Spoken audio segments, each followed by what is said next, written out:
All right, getting started in just a moment.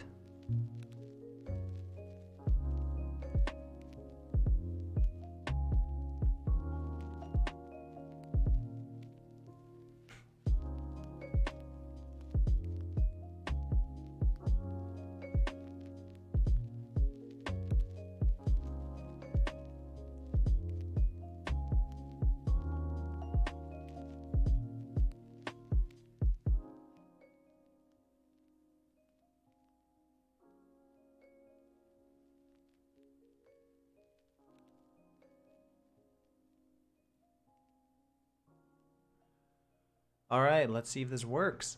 Wow, the song just stopped just as I began. And let's turn that down.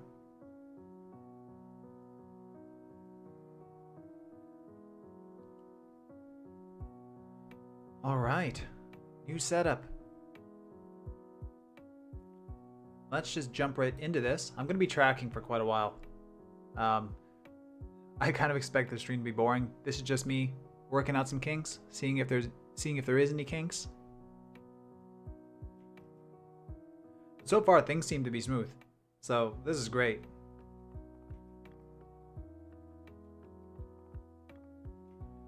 But yeah, I'm going to track this footage, solve it, and see how we do with this little bit, because that little part looks a little annoying, a little tricky. The more that I've sat and looked at this footage, it doesn't look that bad. There's a lot more detail here than I actually expected that there was going to be. And once the environment comes back into play, you can actually see a lot of the same recognizable detail before the bridge. So we should be able to connect it pretty easily.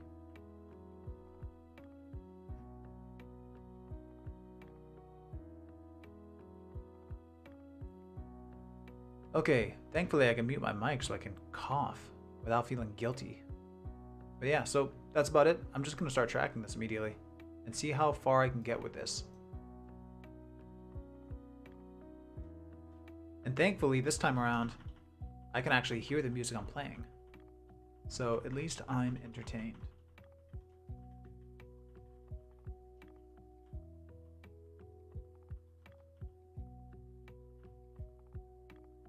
Should have increased the search area there.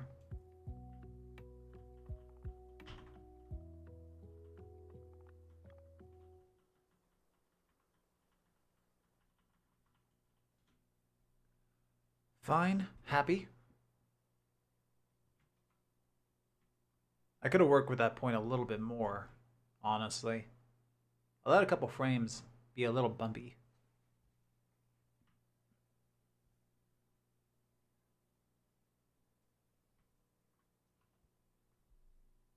What happened to the music?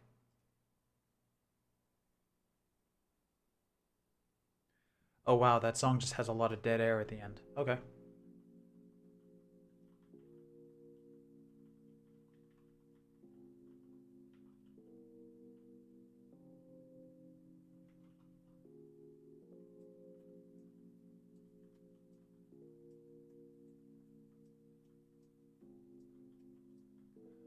Constantly nudging as I go.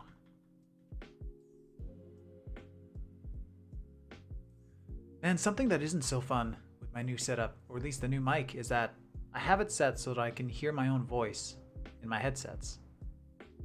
And I'm starting to hear all these little mouth noises that I don't really want to hear. Like you move your lips around or something and you hear saliva. Gotta try and keep that under control a little bit.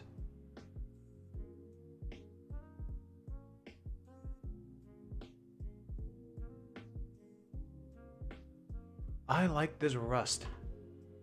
This is nice detail.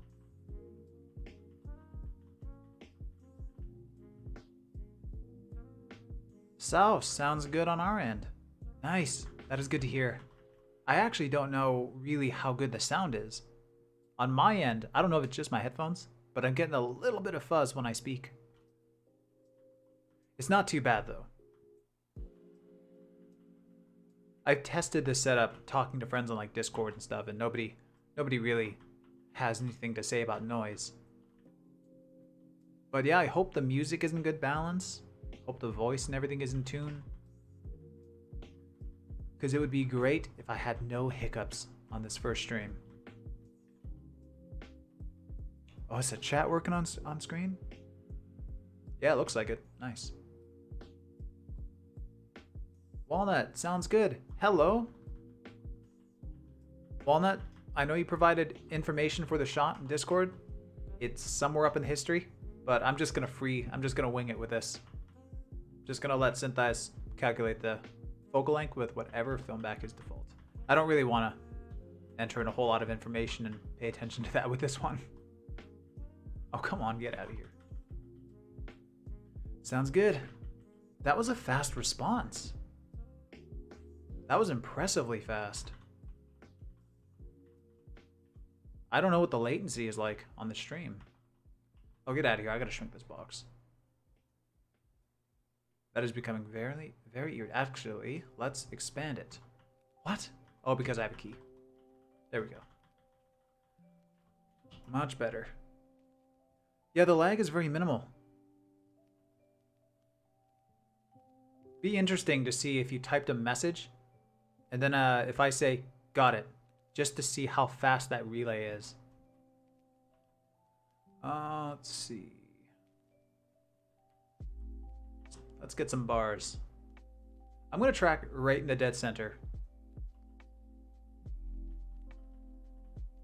Easier for me to keep track of this when I look at the center of pieces. Oh, got a message. What is this?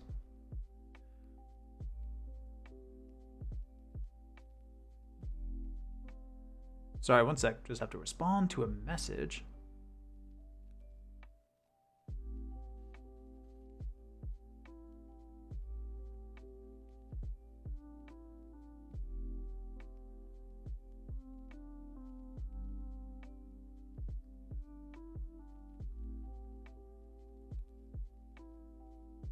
All right. I hope people like lo-fi. I saw this playlist being advertised. I'm like, yeah, you know what? I like it. It's pretty good. The music is chill. I'm liking the music. I'm not super picky with music. I'm just not into like hard metal. But I'm not too picky with whatever I'm listening to. I kind of like this. I like this lo-fi. It's nice to work to. Love it. Metal's too intense. Yeah, for me, there's a time and a place for metal. Sometimes I actually just let it play if it comes along my... I like Apple Music. It kind of curates my music pretty well for me. And sometimes it does a good job at selecting some metal. And sometimes the energy is a lot of fun. But it is not all that often for me. I'll get out of here. Key, delete, there we go. The branches. Always the branches.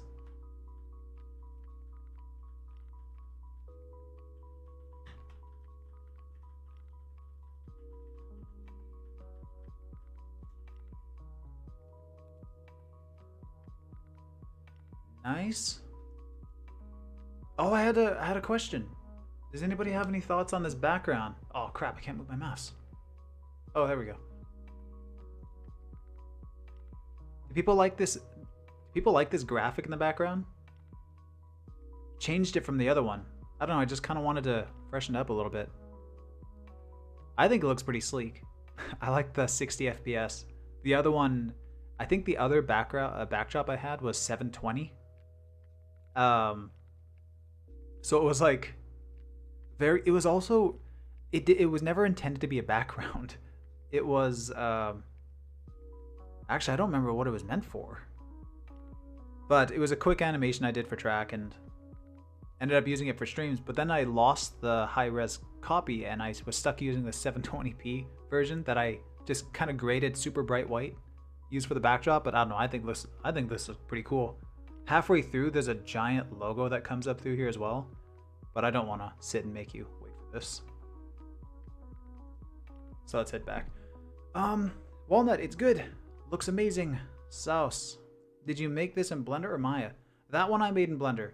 The other one I made in Maya. Mash in Maya, I really, really like. And I'm super excited for geometry nodes in Blender to start giving me some more options to make it a little bit easier for me to arrange patterns. And it's pretty easy on Blender with geometry nodes. But geometry nodes is focused on point scattering right now. So they're getting a whole lot more stuff in it pretty fast, and I'm so excited for it. Go Blender, but also go Maya. Dude, I'm a fan of both. A lot of people rip on Maya. I really like Maya. Okay, let's keep tracking. Mainly because of Maya's history. The more that I've been using Blender, just more and more lately, I'm doing a lot in Blender right now. I just can't stand that I can't make an object, move it, position it, and then decide how many rings that I want, because it clears the history or input, whatever Blender wants to call it, where you can select your divisions and rings. But man, like, you know, it's easy enough for you to just model and add your divisions and do whatever you want. So it's not really a big gripe at all. I just really like not losing my construction history. Does this sign come back? Oh, it does. Wow. I got the chance to do something pretty cool in Blender recently. I got to do some actual CG work for some show, or I actually don't know if it's a show or someone's project. I don't remember. But I got to do some proper modeling, rendering in it, and it was a lot of fun. And I'm excited to do a lot more. Eventually, I'm gonna actually do more of that on stream, because now with this new setup, I can do some more intensive stuff. So I'm gonna see what I can do with this. So occasionally, I'm just gonna stream on my Twitch, just Twitch, and just see if I can do anything cool.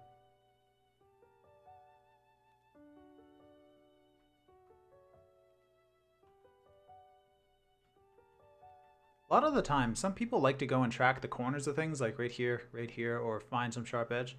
I kind of like where a line like here just sits, and I like to track the center of it.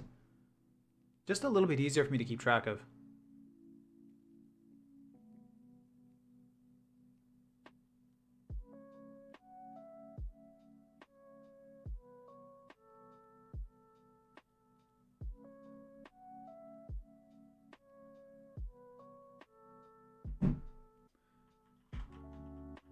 Sorry, I just keep messaging people.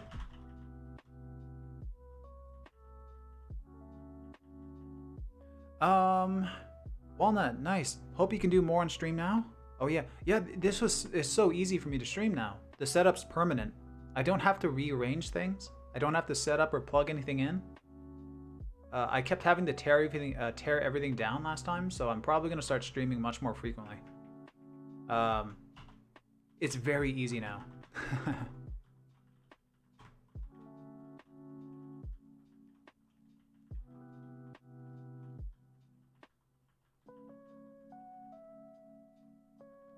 Now tell me that this tracker also isn't going to jump. I don't want to shrink my search box.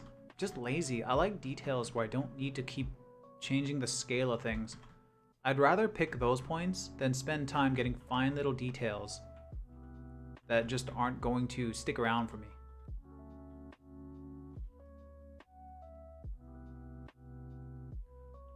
This song sounds like it's going on forever.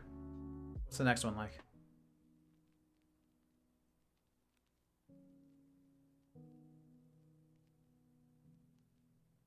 It's so peaceful. I don't even know if it's getting picked up in the stream, but there's like a quiet little piano. Probably have to turn that down later. Is your face still black magic? Yes. Let's swap over.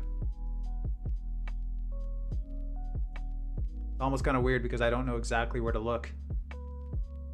I have a Wacom Cintiq 16 running the stream. I have a new Huion Canvas 22 that I'm using as a second monitor now. Can I show that? Yeah, kind of. It's kind of weird trying to figure out where to, just remembering where everything is. But yeah, on the face cam, it's still the black magic. Let's swap back.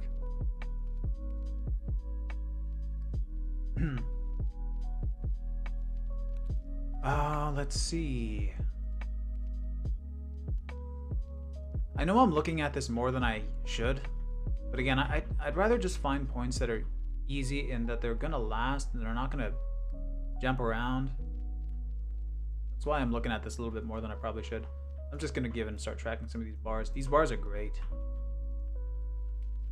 I'm not tracking the surface of the bar. These bars to me are not important. I'm tracking the, what would I say, median center? I don't know. I'm tracking the center of the bar, the volume of it. Because that is way easier and will actually give you an it'll actually give you an accurate enough solve for you to actually model detail there if you wanted it. It's actually very interesting that the Syntheyes tracker is jumping away from this detail to that detail, just because there's no bar there.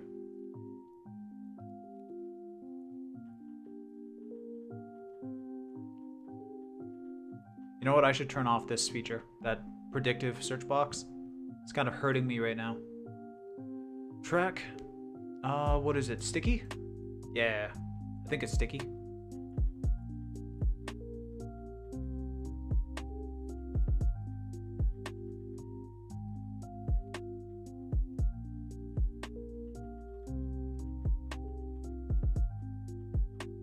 Nice. I know I'm jumping around some areas, but I'm just trying not to stay bored tracking one area.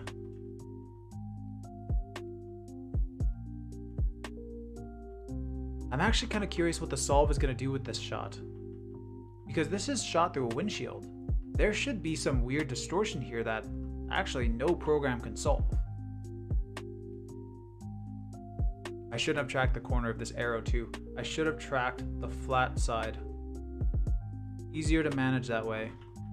Right now, I'm going to try and level it out with this tracker here, which I trust a little bit more to be level.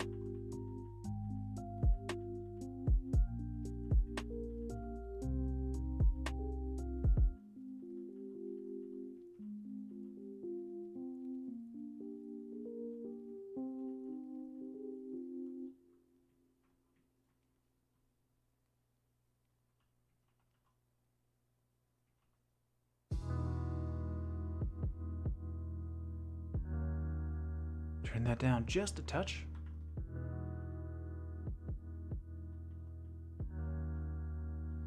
Even if the music's somewhat loud, it seems like my voice is pretty readable amongst it. That's good.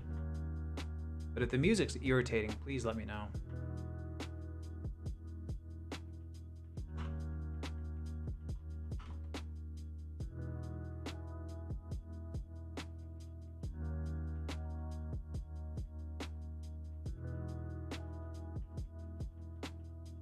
Get out of here.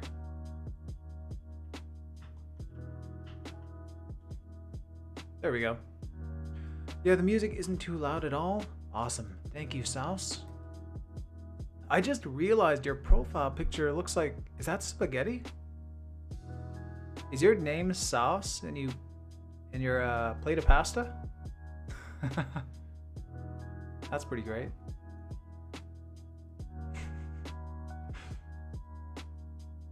Love that. Now you're gonna tell me that the profile picture of something is something else and I'm gonna be let down.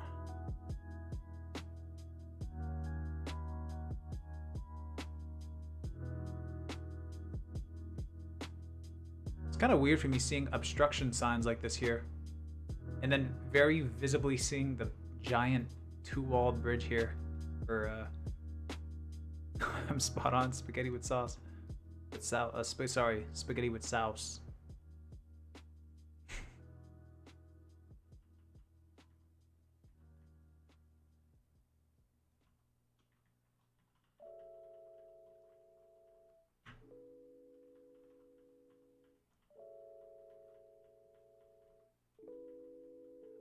That jumped, I think. No, it didn't.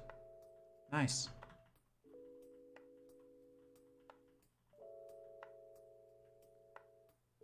Oh yeah, I have a new thing on my sound. I can censor. I'm so excited. At some point, I'm going to be so frustrated, and I'll make great use of that.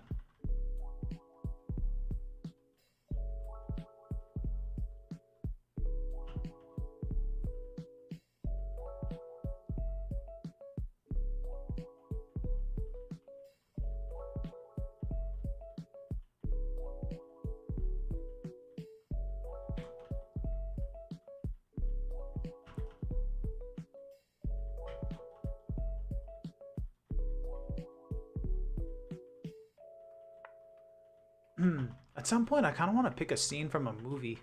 Just rip a clip off a movie and track it. Gotta find a really tough shot. And just see if I can spend a couple days on it.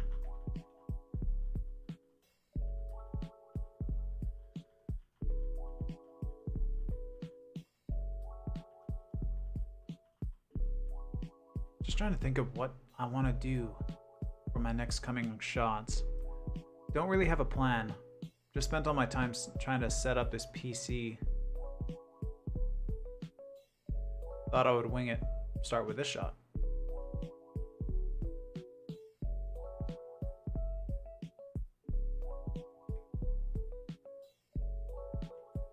Let's get some foreground. Knock out the beginning of the shot. And then I could start with the underside of the bridge in the background. Listen to that woodwind.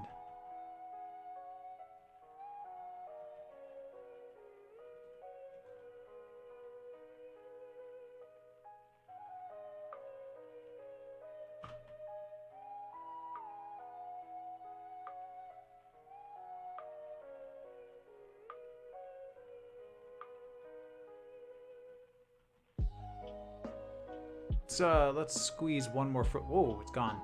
Let's squeeze one more frame out of this.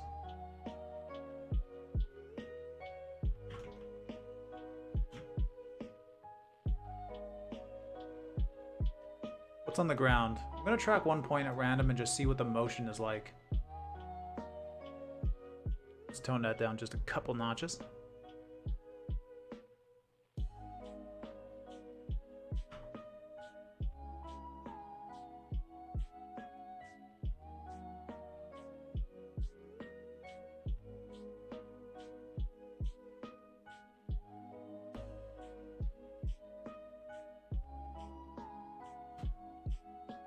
Actually turned out better than I thought it would. I just kind of randomly dropped it onto whatever flake of snow I can see. Turned out clean.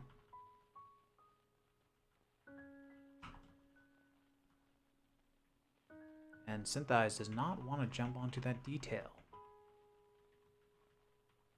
And I don't want to track any more into this blur because you got kind of have some light being bent.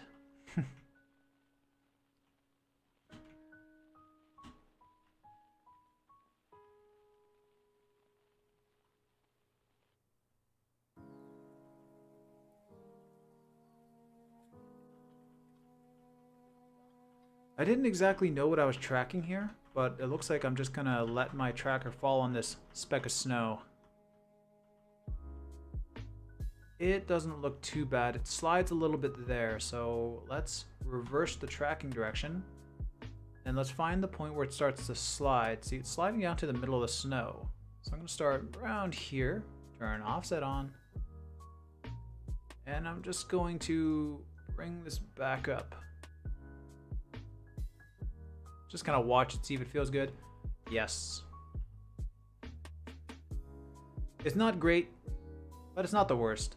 Again, just get a lot of trackers in your scene, and if any single tracker has some error, everything is going to average out. You're going to be a very happy individual. Maybe you'll be a happy group, depending on who you're doing the shot for.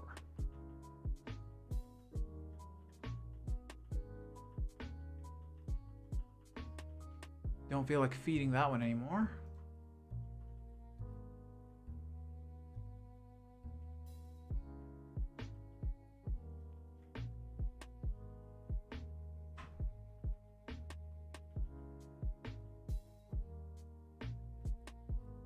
Ooh, that one slid a little bit. Let's go back. Oh, slid again.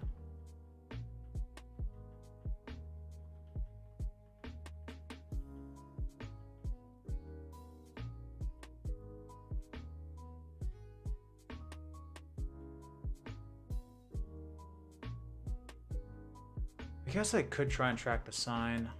I don't like I don't like tracking like kind of splintery corners like this. Also, it's kind of dark.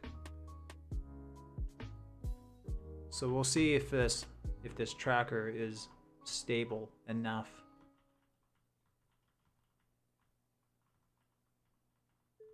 I don't like this. This isn't fun to track.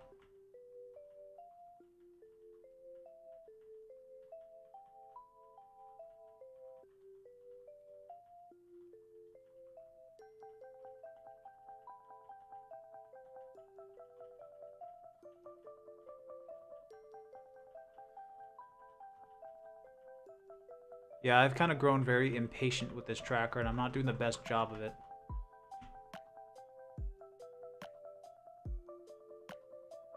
You know, all things considered, it's actually not too bad. But I will not be tracking another one on that sign.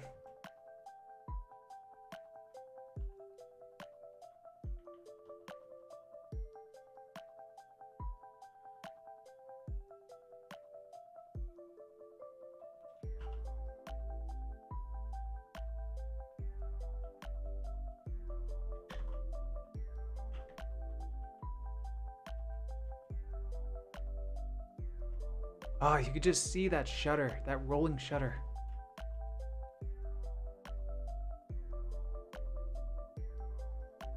Let's get something spaced out over here on this bridge. I'm gonna get this one, even though we got branches passing over it. That's fine, it should track good. Look at it go. Nope.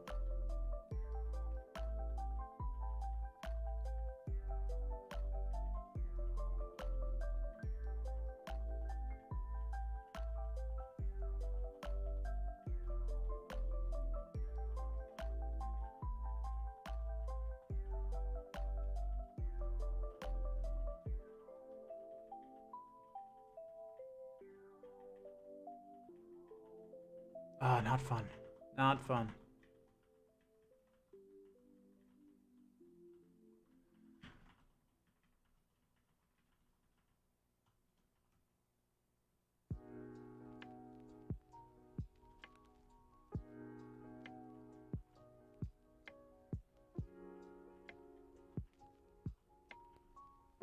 Don't give me this.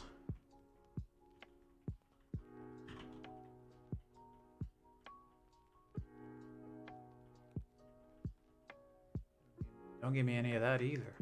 All right.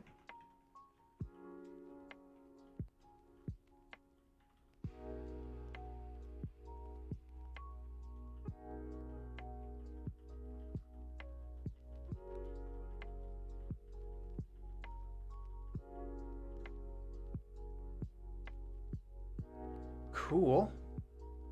Walnut.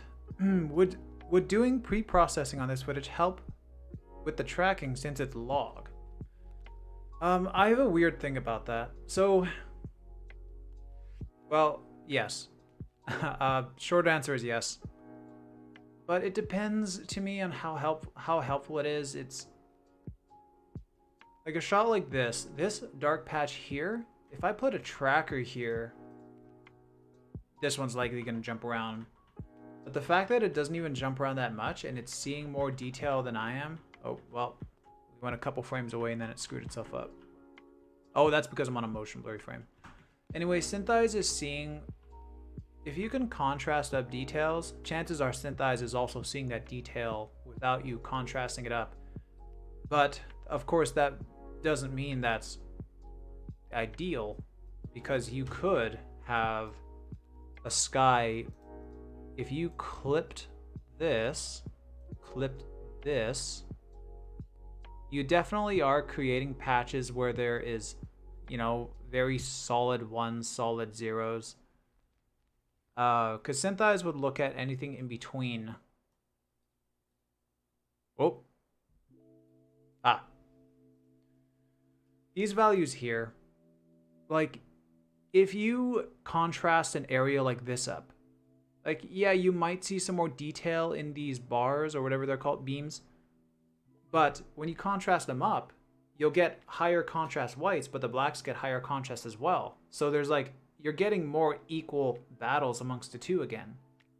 What's actually effective is when you start to contrast the stuff up and then blur, because then it starts to get rid of some of that noise and the average surface area kind of forms readable detail. So that's kind of my thoughts on it. That's just a theory. I've messed around on EXR shots. Hi, Danasa. I've messed around on EXR shots where you could put a tracker on the sky with like blank nothing and find that the tracker will actually stick to something. And it doesn't really improve much when I contrast it in any way. But when I blur it, then things start to change. But it will affect a little bit. It will. It will. I just don't know how really helpful it is. At least in terms of Syntheyes tracking, like I would like the contrast because I can see it better. Again, that's just a theory though. It's likely not correct. It's just how I've been thinking about it lately. Danasa, for a car shot like this, do you solve as the street moving past or the camera moving? Camera moving. Can you imagine giving somebody a whole animated environment? That would be pretty funny. Oh, this point here. This is a great returning point. I'm going to track this one right now. This one's a fun one.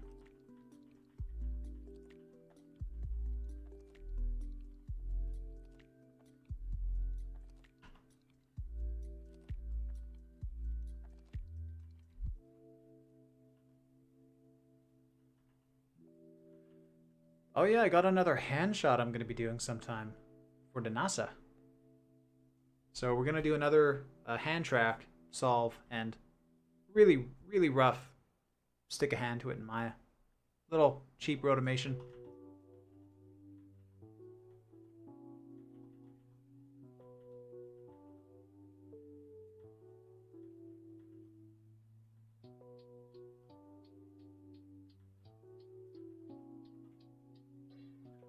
Are you also gonna track the car dashboard?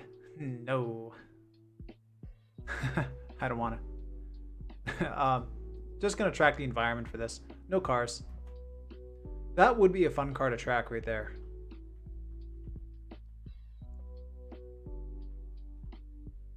Yeah, that's not the hardest car track. Just tracking a point in it so I can see how stable things are. That's a pretty straightforward car track. Yay, looking forward to the hand track. I am too. Hands are fun.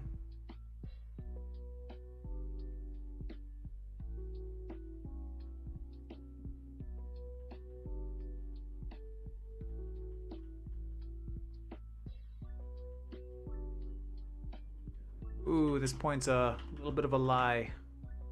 Got some slide going on there, but I'm gonna keep it. I don't know if anybody saw that, but for a split second, there was a bit of red on this tracker.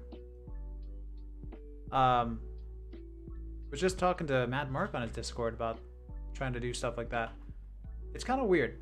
I can make that red spot come up perfectly on the edges, easy. But now I know again, I already knew this. It's been a while since I've seen it happen and paid attention to it. But the red color on the bar, it's kind of like a figure of merit for the pattern detail. It's also based on a solve. Like there's kind of like this, apparently there's some like pseudo solve going on in the background that the points are using to judge each other's error value.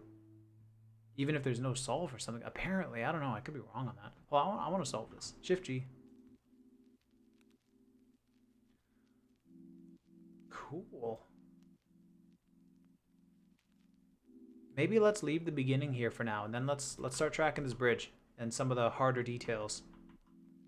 Let's just get the solve working, and then if I want to refine it, I'll come back. So let's see. The NASA. It's still cold and snowy in Van. There's very little snow. There might be a little tiny bit of snow on my balcony. It was there yesterday. I don't know if it's there now. I gotta get out to the mountains. I want to go out there with my camera. I have a pano head for shooting HDRIs. I really want to go. Wait, where's my HDRI? I want to show my HDRI. One sec.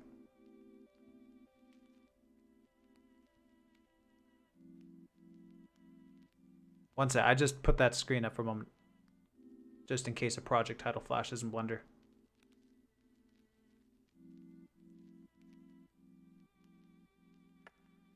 Wow, what? Look at Blender taking forever to start. That's unusual. Blender is usually lightning speed.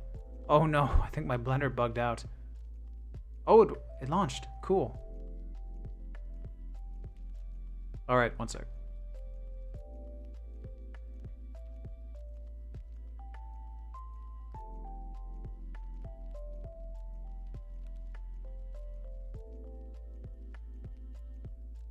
This is a thing for a project I'm working on. But I don't know, I tried to shoot a quick HDRI. Like, oh, the TV got mashed up, some PC build or something. Anyway. Yeah, I don't know, I want to go and shoot better HDRIs. This one was like a quick test. There was a little bit of stitching problems going on. But I am really looking forward to getting out to actually shoot proper HDRIs. Yay, rendering is working. It is. You know what's funny? Actually, the rendering was working before. I was wrong on something. On some streams, rendering in Blender actually does work. It's using CUDA cores, and Streamlabs does not. So it very coincidentally doesn't affect one another. Except there were other processes that would affect the stream, like doing some simulations and all this other stuff that would have messed me up. I do want to do some Maya Redshift at some point, and there's a lot of stuff I want to do. But yeah, I can do this now. It works fine. So there's no yeah, it's easy. But no, I'm excited to just start to mess around with this stuff more.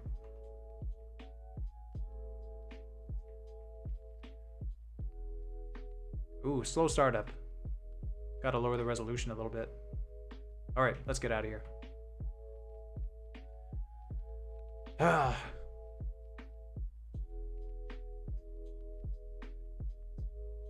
Oh, there was one more thing. No, I'm not gonna do it. It's a Blender thing. I don't wanna do it just yet.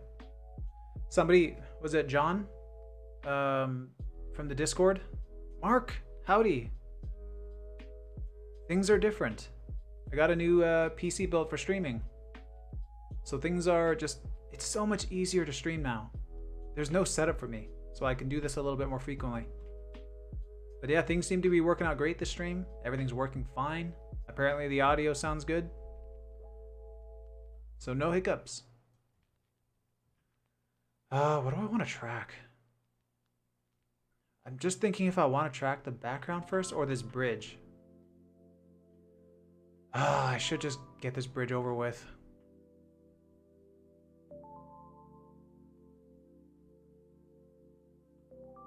Get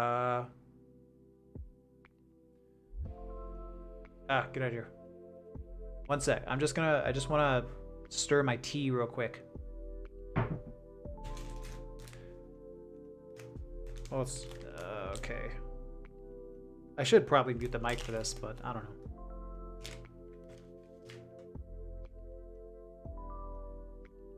Oh, wait, Danasa.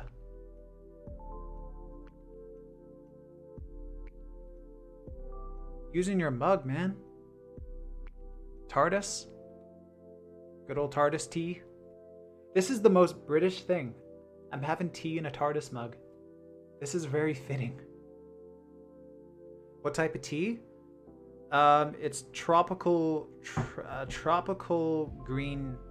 It's green tea. It's tropical green tea. And I'm also putting honey in it.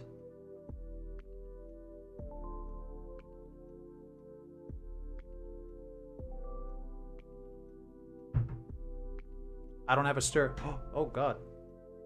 I didn't bring a stirring spoon, but I guess there's a plastic spoon just randomly sitting on my desk. I should wash this, but whatever.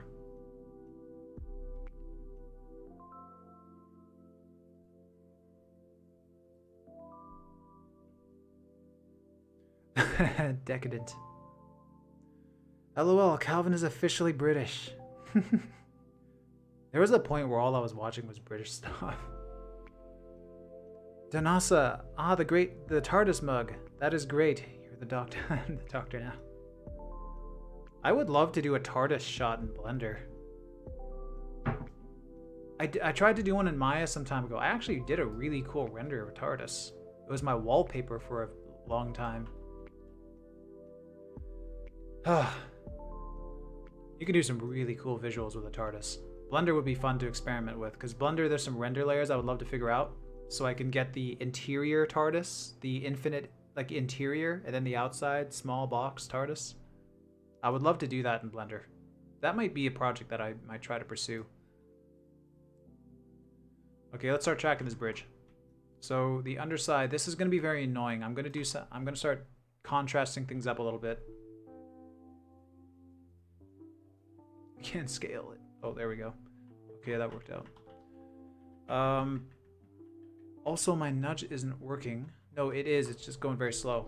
So the resolution of this plate might be rather large. I don't remember what it is.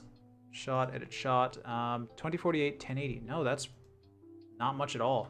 So if I want my nudge to go faster, I could go up to preferences and change my nudge speed by the pixel. Or, because it's by pixel, I can downres the plate. And my nudge will now go faster. You just gotta remember to turn that off when you leave the shot. Otherwise, this resolution is gonna carry over into, if you're using Maya, it's gonna automatically put itself in Maya. And you don't want the half-res quality. Not until he colonizes somewhere. Dude, I'm feeling it. I'll run out and colonize some places. Feel it in me. Half of me. I'm Métis. So like one half kind of colonize the other. Good family get together.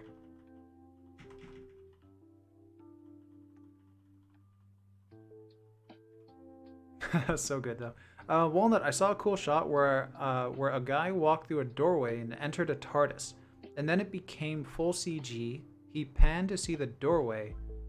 It was pretty cool. I would actually really like to see. Yeah, I explained that poorly. I would actually love to see that. If you can post that, I'd like to see it real quick. Sorry to anybody who came solely to see tracking. But sometimes I get bored and I just want to see some stuff, you know? Tracking points can get very tedious and not fun. So usually I always make sure I have a podcast going. I'm always listening to podcasts or audiobooks. Trying not to let my mind wander. LOL, it was just in my YouTube recommended, so I don't know if I can find. Oh, that's too bad.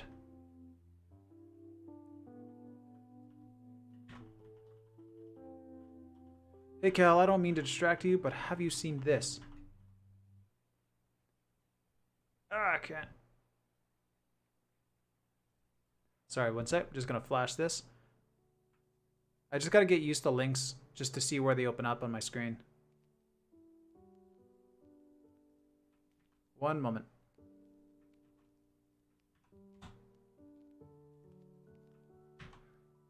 Oh, I was using Edge for this. Okay. Paste. Okay, coming back. Animators, if you have an iPhone, I recommend trying out Virtue Camera. It syncs any Maya... I've heard of this. It syncs any Maya camera into your phone's movement and it bakes the mocap back onto the camera. I have heard of this. You know what's cool? Not thinking of this, but on the side, I don't remember who it was. Some big studio made actual tracking software for the iPhone. Actual solving. I have to show it really quick. It's so cool. This is really cool. How long is this? Oh, it's already looping. That's really cool. Hold on, I have to show something now real quick. Actually, there's an actual solving software, and you can export a camera solve off your iPhone.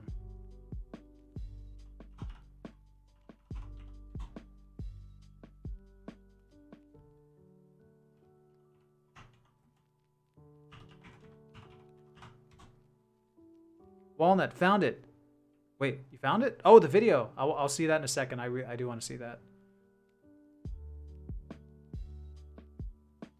How to get the best. Okay, let me hold on.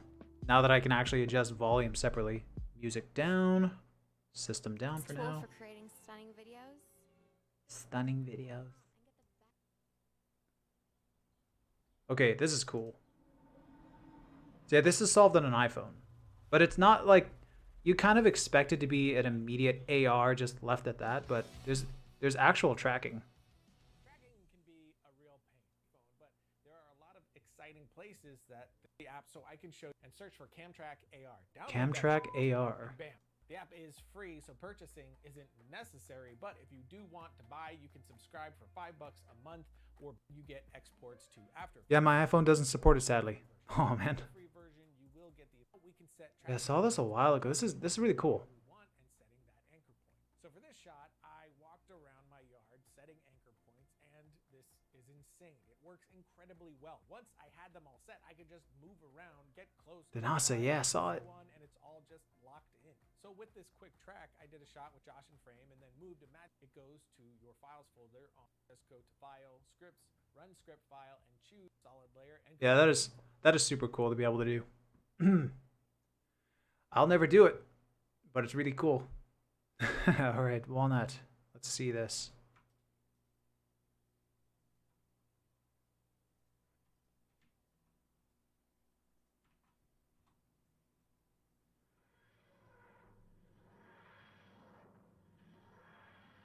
Where's my shadows, man?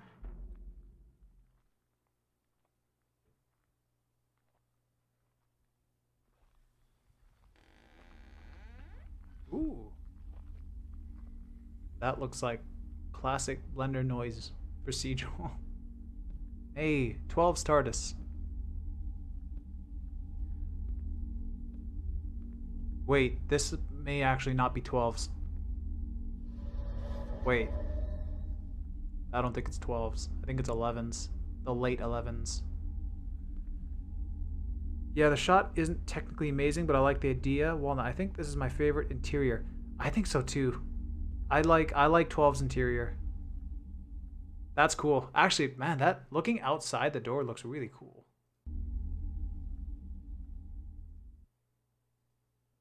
That lighting just works. That looks pretty nice.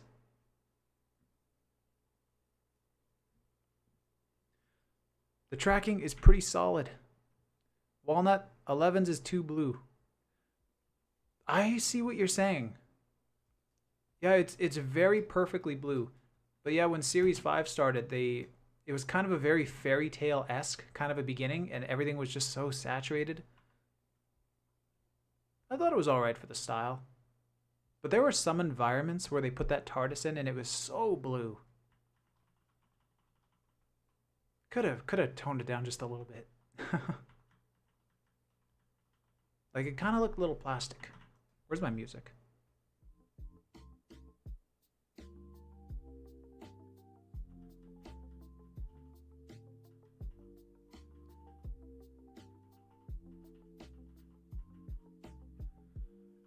I need a new show to watch. A new, good, long-running show. Getting through The Expanse right now. Really liking The Expanse. I love when shows have incredible attention to detail in space. And The Expanse has got it. It's too blue like the synth. Yeah. Yeah. There's a joke here to be made, but it need some Photoshop. Denasa, this is making me think of Tobias Funke. I don't know why. This looks like the shade of blue of Tobias Funke in Arrested Development. I just want his glasses and his stubble here.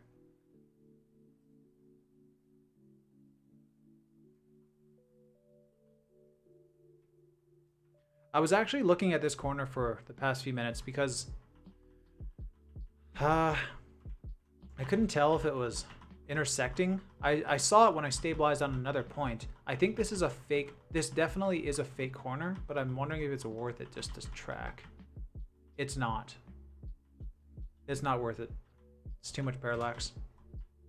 So let's just keep tracking this muddy detail here. I don't really have something exactly that I want to focus on. I'm trying to get the flat surface here specifically, because then I can use all those points with these beams underneath the bridge, and I can flatten them if I need to. I heard, Danasa, I heard about The Expanse a lot. I need to watch it. I think it's pretty good. I'm not a super fan of very, very dramatic shows, because I don't know, I just don't like seeing how I just don't like shows where every single character has this incognito agenda to themselves. So it just seems like a festival of who can out-cool one another. No, Expanse, I really like the... I love the world. The detail, like, they've got details where... Martians, like, if you want to torture a Martian, just bring them onto Earth and let gravity do the work because their heart can't properly circulate. That's like that movie with Asa Butterfield, the Space Between Us, I think, where he was the first child born on Mars, and it was because the astronauts went up and one of the women were pregnant. So they had the child, kept the child secret the whole time because of PR stuff. And then when the kid finally was able to come back to Earth, he couldn't live because his heart would atrophy. It wasn't adjusted to Earth's gravity, so they kind of made a space-aged Romeo and Juliet where him and his love interest could not be together because of the just gravity. Have you ever used 3ds Max? It looks not good. I'm not looking into getting it, just wondering if you have an opinion. So I have looked into 3ds Max years ago. I don't know much about it. I don't know enough about it to give a proper opinion, but when I did use it, I just wasn't a fan of its UI. I thought some of the options were grouped up in odd places. Like, it kind of felt to me like Maya was getting more of the attention, but 3ds Max had better plugins, I believe. But that's all I remember. I could be very wrong on that. Yeah, I don't know. I'm not super into 3D Studio Max whenever I see it. Sometimes I do watch tutorials a lot in it because if I'm trying to learn to model, modeling, I watch tutorials on how to model in every program I can find, even if I'm not going to use the program, because it's modeling. You learn techniques, you learn edge flow, topology. So I do get a little bit of a glimpse into modeling sometimes. And I don't know, 3ds Max, I just don't... Wow, I wasn't paying attention. This has been jumping around. I was thinking about 3ds Max. Yeah, that's all I got on it. Now I gotta fix this tracker that you've screwed up for me.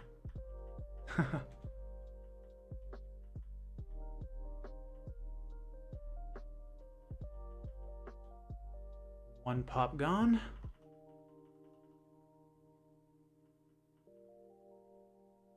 Ooh.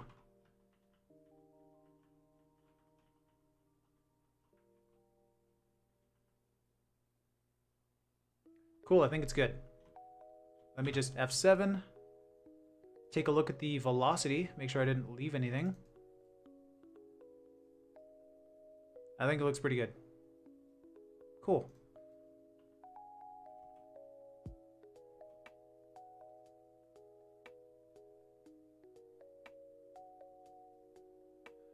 All right. I'm starting to get into territory where I'm not thinking about this, and I'm kind of slowing down. So let me pick this back up. Let's get a couple more points on the wall here leading under the bridge, because I do really want these points. I want these points getting to this underpass to be as solid as they can, which also means the surrounding points have to be good, because that's going to determine the positions of these points. And if I'm going to be doing a little bit of hand work under that bridge, I really want the points leading into it to be solid. Tabby, Been a while. I was just talking about The Expanse in another chat. Nice. I like The Expanse. I really like it. It's pretty good. Hi.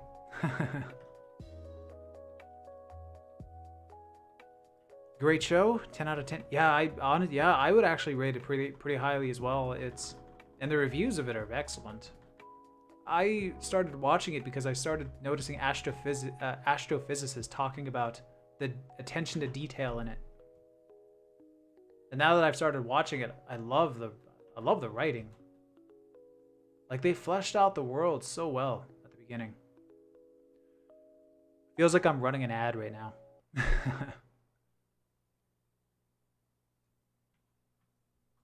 Nope, I can't be tracking the background. I need to focus on this bridge.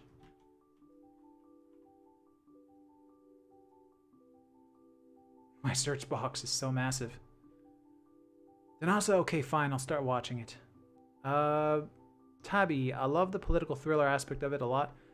Yeah, I'm not too much into political dramas, just because a lot of shows are usually very biased on it, and the writers tend to heavily weigh on their side more, no matter how hard they try. But like, I really like how they do it in The Expanse. It's like, I'm actually really into it. Oh, I think I tracked a fake point. I think the snow is occluding. That's not too bad. I'm gonna roll with this.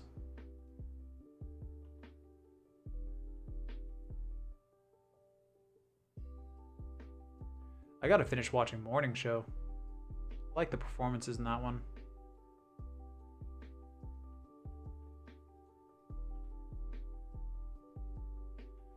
Let me turn on distortion, just so some of these points look a little bit better. I'm not intending for this to be done at this point, I just want to see it. It's fun to solve and see what your trackers do. Usually, I like to... Ooh. Huh. That's... Oh. Wow. That's something.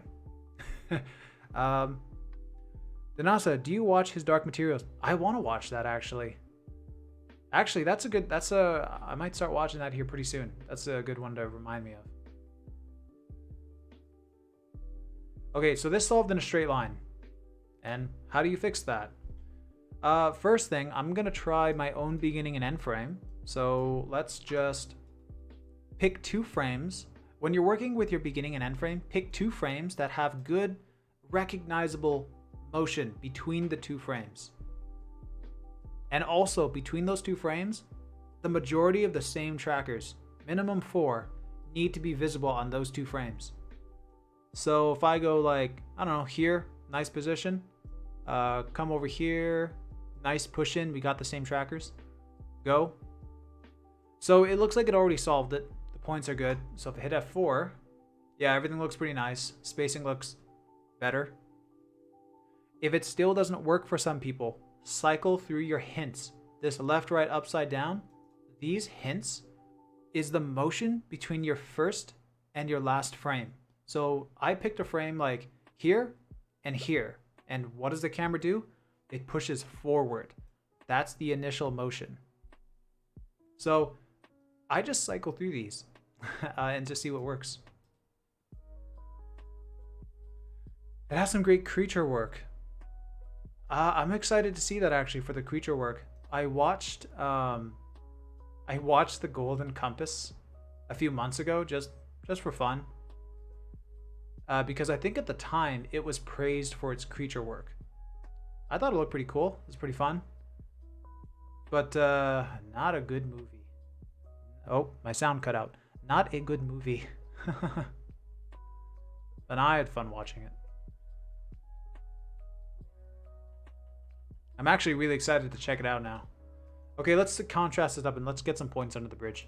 Levels, sorry. Earlier, Walnut Brain was talking about pre-processing. And what I meant to when I was saying with contrast, I could see this detail better, but the same values that were helping the trackers before is enhanced just all around. So it's just a theory of mine. not something I'm confident in. That contrasting, it helps, just not the most. Unless you go and do a little bit of denoise and a little soften. Let's go 5 pixels. Sure. There's a little bit of banding going on here. So I'm going to go over to the res tab, and I'm on 8-bit. So there isn't a lot of data for me to be messing with here. So I'm going to go float, and hey, banding gone. Okay. Yeah, so let's do this now. And see how, let's just see how well a tracker will kind of reconnect here. You know what's funny? I stirred my tea, got it already earlier. I didn't even have a drink.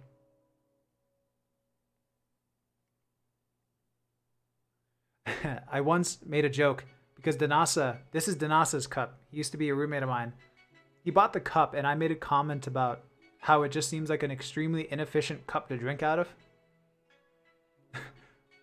And it is. It's a very inefficient cup to drink out of. Square cups are terrible. You got to drink out of the corner. Even then, it could still make a mess.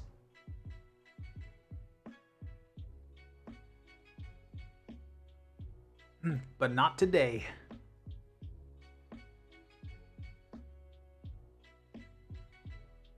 I put a bit too much honey in there. That was a lot of honey. Okay. Oh well, ha ha ha. I have a square one too. But it holds the largest volume. The largest volume out of your mugs? Or do you have a series of square mugs that you can fit into a cupboard that would utilize the maximum space? Can you imagine having all square mugs? No handle. Just a square mug, no handle? That's a lot of mug that you can fit in your counter. Or fit in your cupboard. Don't even know what you would do with all that mug. That was so stupid. But it holds the largest volume, so I use it. Danasa, but it looks cool though, style over substance. That's pretty much what you said to me that day too. At the time, I wasn't into Doctor Who. You got that mug and I didn't get it. But now that you left and forgot the mug at my place, I get it. I get it. And I got it. For free. Haha. Thank you, Danasa, for free stuff. Oh no, this is going to be irritating. So I'm going to stop locking onto a tracker here because I'm having a problem seeing where the tracker's jumping. I'm also going to turn on my paths. Do I have a hotkey for that? Yes, there we go. My tracker trails. If you don't know how to turn on tracker trails, right click, go view. Wow, I can't find it now. Oh, there it is, tracker trails. There's no hotkey set for it. I set that hotkey.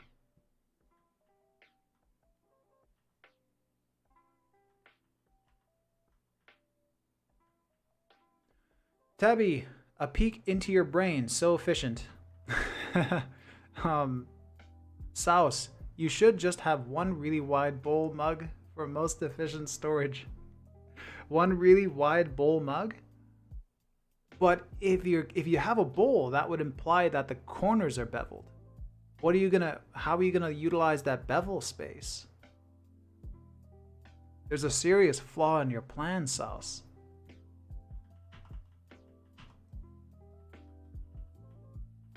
And I just don't think you thought this through. Oh, it could be square. Not efficient for desk placement, though. Or rectangular. Oh my god, these are my favorite conversations. Just stupid little things like this. I don't know. I love like pointless little conversation starters. One of my favorite that I heard somewhere was like, when it comes to toothpaste, are you a flip cap kind of a person, or are you a screw cap kind of a person?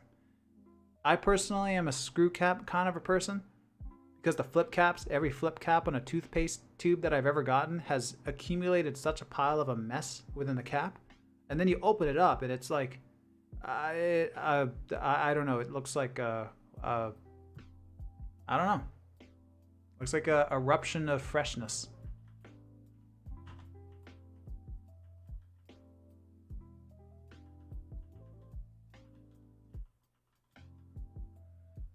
Oh man, this bridge is gonna suck. I'm not looking forward to tracking this.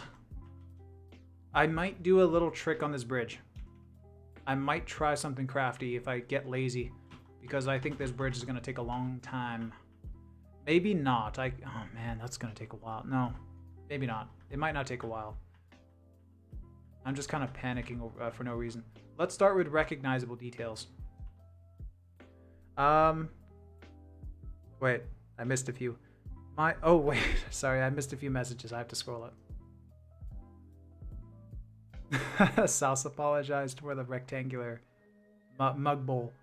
Walnut, ha ha ha. Sauce, my friend's flip cap broke, which is annoying. That's another terrible benefit. But then again, you can lose a screw cap. Then you're in the same boat. Walnut, I had a flip cap, but I accidentally ripped it off, so I have a combo. How did you rip off a flip cap? Some of those are sturdy. Tabby, oh, screw cap, absolutely. Nice. You and me both. Walnut, oh wow, really? Walnut, haha, that's more common than I thought. Mark, I never thought about this before. Now I've been having an existential crisis. Nazi, here's one. Who here squeezes from the middle? I squeeze from the middle for like the first 75% of the paste capacity. Once the capacity is down enough where at least a portion of the tube can be flat, then I'm starting from the bottom. Once it's 50% maybe, that's about the point where I'm like, okay, this is ridiculous. I'm squeezing the end. The toothpaste is traveling back up the tube, so I roll it up at 50%. And then once you get around to 10% maybe, you don't have enough tube to squeeze. So you roll up the tube and then you strain out the paste.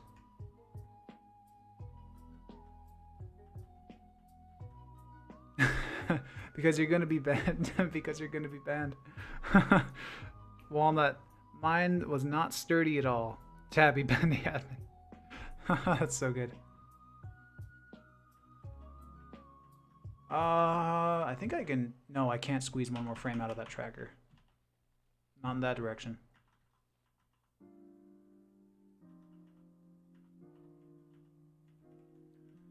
Life hack. Wait, I squeezed the extra toothpaste from the bottom with my toothbrush handle. I squeezed the extra toothpaste from the bottom with my toothpaste handle. So is that like, are you wielding your brush stick? Are you wielding your toothbrush like a knife whittling wood? Like you hold the paste and then what? How do you do that? There's got to be some form there.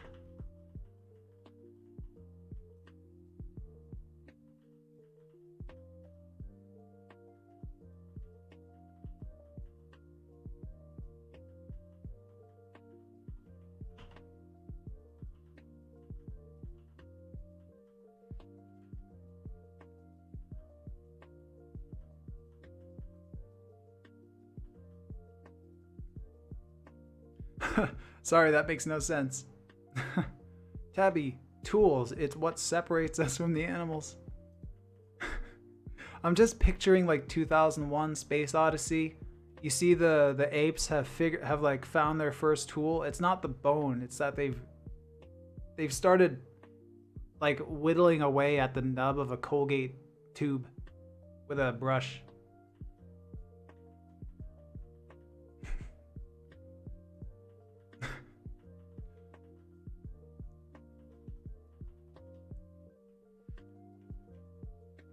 It's like a kickoff to War of the Planet of the Apes.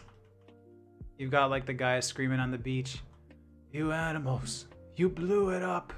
You see the giant Liberty statue of an ape and it's like just pearly whites. Wait. I can't think of a better joke than that. It wasn't even a particularly good joke. I could have did better. Could have reworked that line.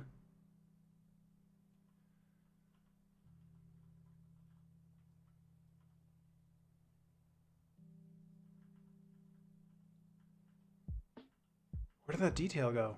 Is this it? Oh, there it is. I think I am going to try and resort to my lazy trick at the end of this. Man, I'm getting kind of sick of tracking this bridge. There's enough detail where you know it would solve. I just kind of want to see if I can avoid all the work and see if I can splice a path in between the two halves.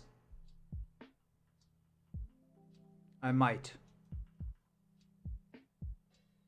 Keep losing my mouse on my other screen.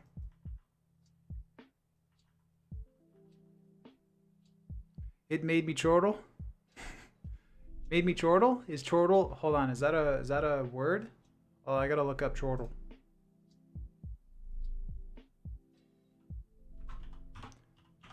Chortle. Laugh and breathe. Breathy glee. Laugh and breathy way chuckle. I'll be having that word now. What a great word that is.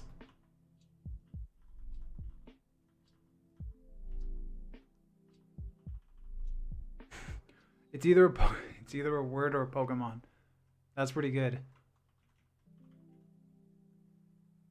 If I was confident in doing voices, I would love to try and make a chortle Pokemon noise. Wow, that detail, it just keeps coming back.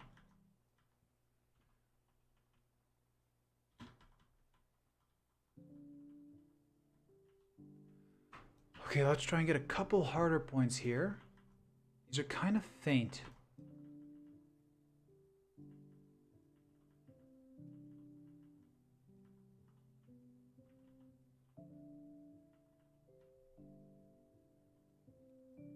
Ah.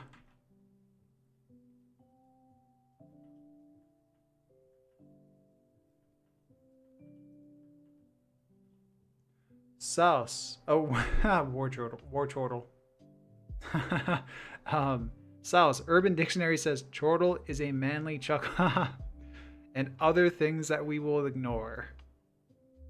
Urban Dictionary is fantastic. I just recommended Urban Dictionary to a friend who's not a native English speaker, and I shouldn't have showed her that.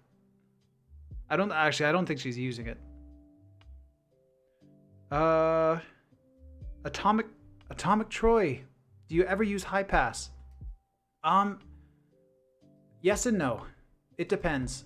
I won't use high pass for corners. Wait one sec. I might actually turn it on for this. So I might trust high pass for something like this. I don't trust high pass for corners because corners like this where you have the dark and the white kind of intruding on one another. Usually it's the brighter values that will come over and kind of erode in. Depending on the high pass you use, I guess. A lot of people tend to use this high pass. They'll turn this up. Oh, wow, okay.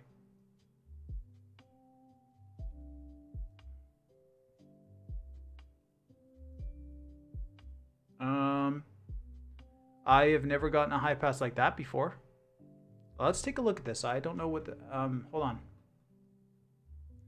So I have a very specific high pass that I do. I learned it at one of the studios that I started for, and they do a lot of green screen work. So they kind of pick themselves their favorite high pass value, and I've been rolling with it ever since. But some high passes people use, these dark faded edges start to come out and disturb trackers that may go behind occluded areas. It depends. Some surfaces, I like to use a high pass to pick out details on flat surfaces, because those points, they're not going to erode in any particular direction. They're just going to shrink. They're just going to shrink or expand. I do use it. I only use it for flat surfaces. But here's the thing too, is that if I see detail that high pass could pick up itself, I just tend to contrast my footage up. I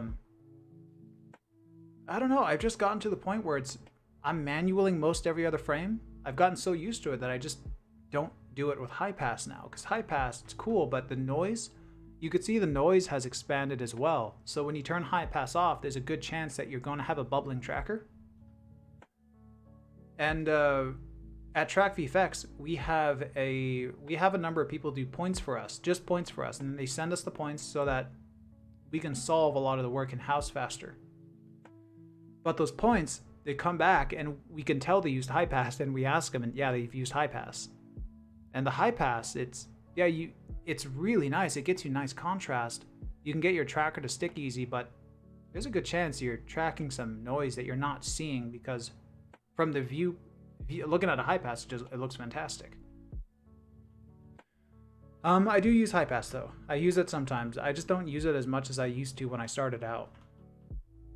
Like this here, this doesn't look as good. This doesn't look as good as when I had contrasted colors. Also, let me try my usual high pass, because it's not fair for me to judge on this high pass. So let me reset that. The one that I use is 0.501, 0.5. Come on.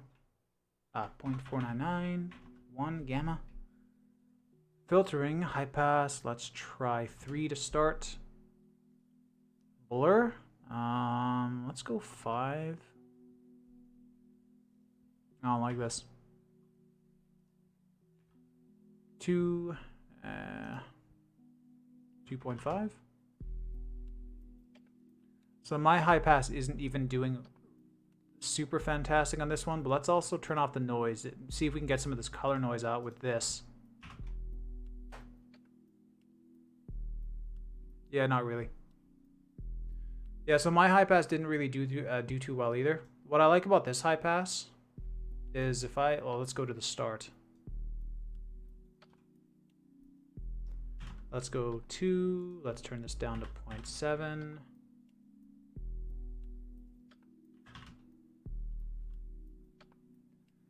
Like, I don't know, I kind of like that I can... It doesn't have the dark edges going outwards, the bright ones. It's reversed. It's not any better. But to me, it's a little bit more cleaner on some of the eyes, because the majority of the dark things I want to expand inwards, because the brighter things is usually the sky. So I kind of like that the branches, the dark, like it's actually the branches that are dark. But yeah, I don't know. Many different types of high pass. Like it's pretty good. People should definitely learn how to use high pass. Just remember to make sure that you've checked what it looks like without the high pass on. You might have gotten some noise. For color noise, do chroma blur. There's a chroma blur. Oh, let's try that. Didn't know that was there. Hold on, let me reset this. Hi, Cam. When did you start? I started at 7:45 PDT. About, wow, an hour and 15 minutes ago. Hold on, let me get somewhere with noise.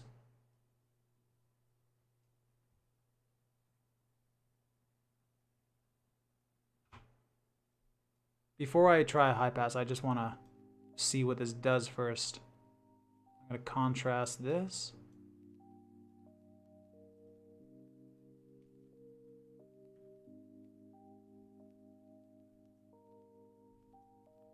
Is it going to soften the colors and give me like a comped?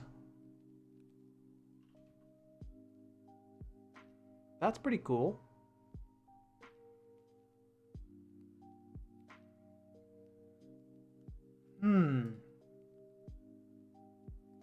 That's pretty cool. I'll be honest, I don't see a use in it. Because that colored, it looks like it's keeping me a pass. So it looks like it's blurring the color, but it's keeping my luminance pass as a separate pass up top. Unfortunately, the noise is still there.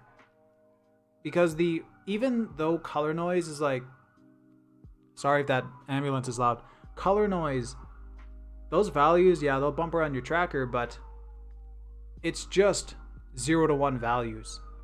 So if you get rid of the color and just do luminance, I could go res, channel, luma. It's the same noise, really. Like that noise is still gonna bump your tracker around.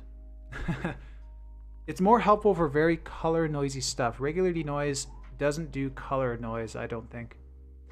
Yeah, but that's the thing. That's what I was just addressing too. Like it comes out to the same noise.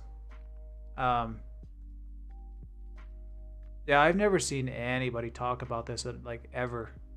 I immediately don't see it being helpful anywhere, honestly.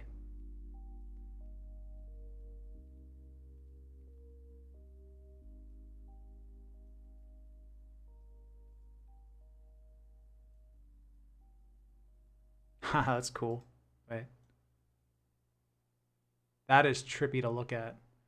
Yeah, it's like it's got some shuffle nodes in the background. That's kind of cool, though, just knowing Syntheyes is doing that. It's comping this.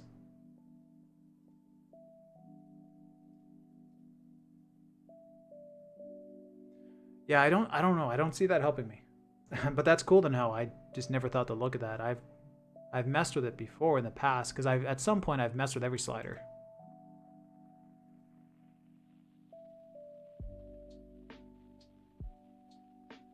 All right, let's go back over there. Okay, let me see. Oh yeah, I've caught up on chat. Okay, let's do this. Let me just go and pick a frame. Bring this back.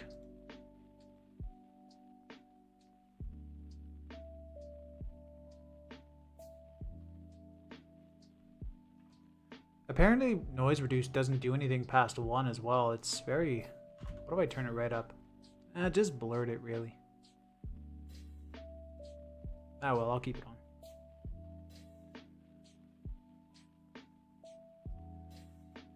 on. Okay. Wow, that was blinding. Kind of looks like when I glance at myself shirtless.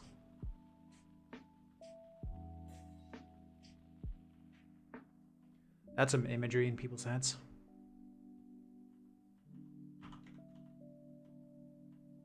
Wait, where'd that go?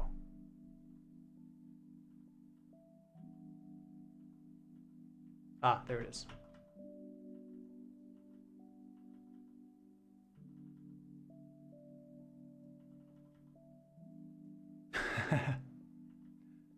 LOL.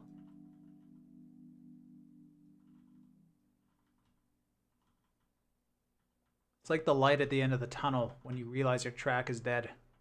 You're about to lose your job. Oh, it's still there.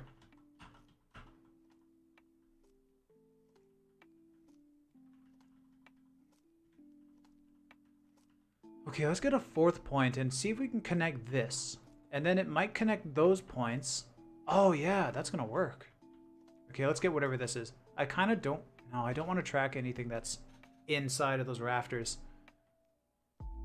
I want to try and keep all these points on a flat plane as possible. Easier for me to recognize them later.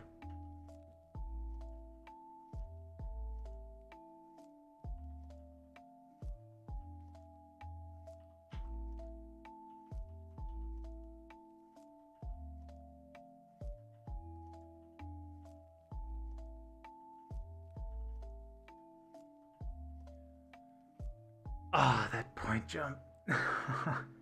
I have software running called Synergy. Because I have a dual PC stream setup now, I don't have a mouse and keyboard plugged into my stream PC. So to control it, I have Synergy. So I can drag my mouse off of one monitor and it goes to another PC entirely. But when I drag this window, when I drag my thumbnail, the mouse tends to clip off and then it flies off into infinity.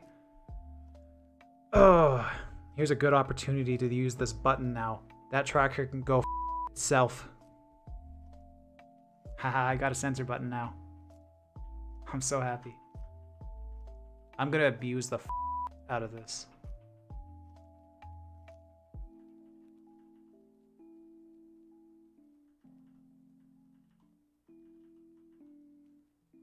Oh, come on. There we go. That's a good one. Oh my god, you can censor yourself live? Yeah. I wonder if I can show this. I don't think I can. I have this.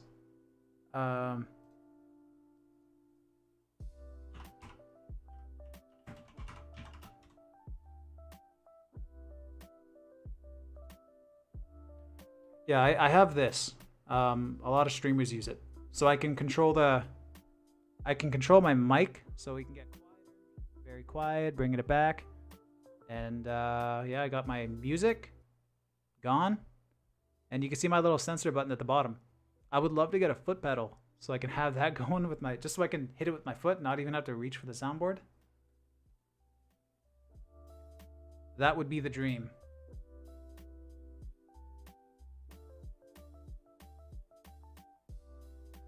Oh, one sec. I gotta start at the top. Tabby, is that a beep on Stream Deck or something? Oh, yeah. Oh, no, I don't have a Stream Deck. Actually, thinking of Stream Deck, a comm, amazing.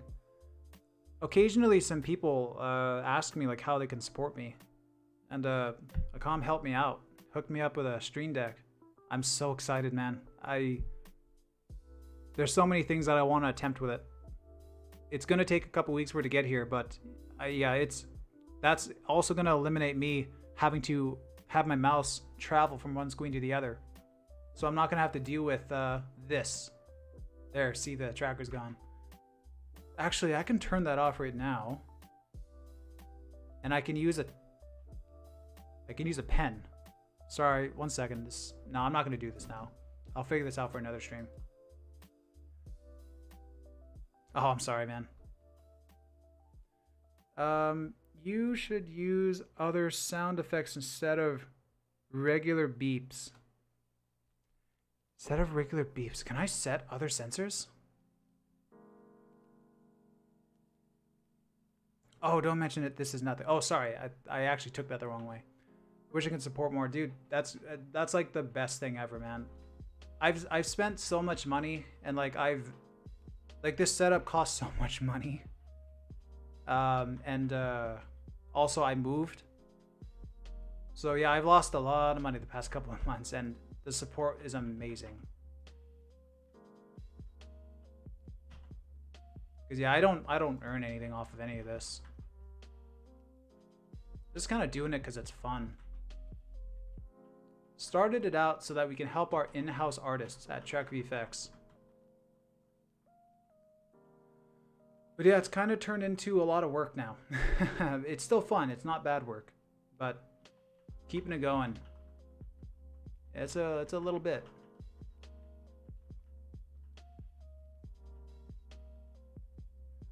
Always help you for sure, man. Yeah, people can bug me whenever they want. I don't know if anybody on this watching this, if anybody on here isn't on the Discord, but you can ask me questions whenever you want. I'm far more active on Discord. YouTube comments, it takes me a while to get around to those. But Discord, it's easier for me to get notifications and to just jump right in. Plus, if you have a question, put it on Discord.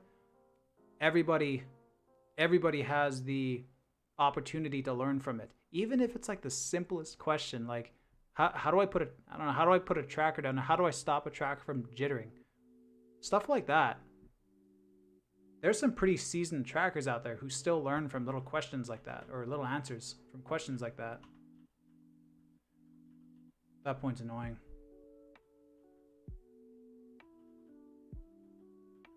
It's always the small tricks that seem to speed things up greatly. Well, I guess it makes sense. It's the small hotkeys, small buttons here or there that accumulate. Make this very clean sailing machine. Okay, is that gonna stitch? Let's see. Nope. Okay, where does it stop? Solve stops here.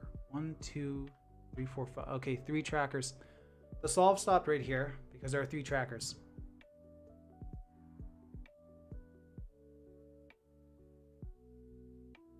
Sorry, let me get a drink as I stab myself in the nose with a stir spoon.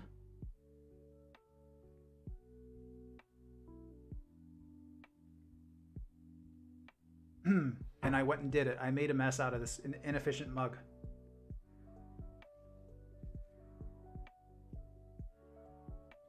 Okay, so this is a little blinding. Let me turn this down for now.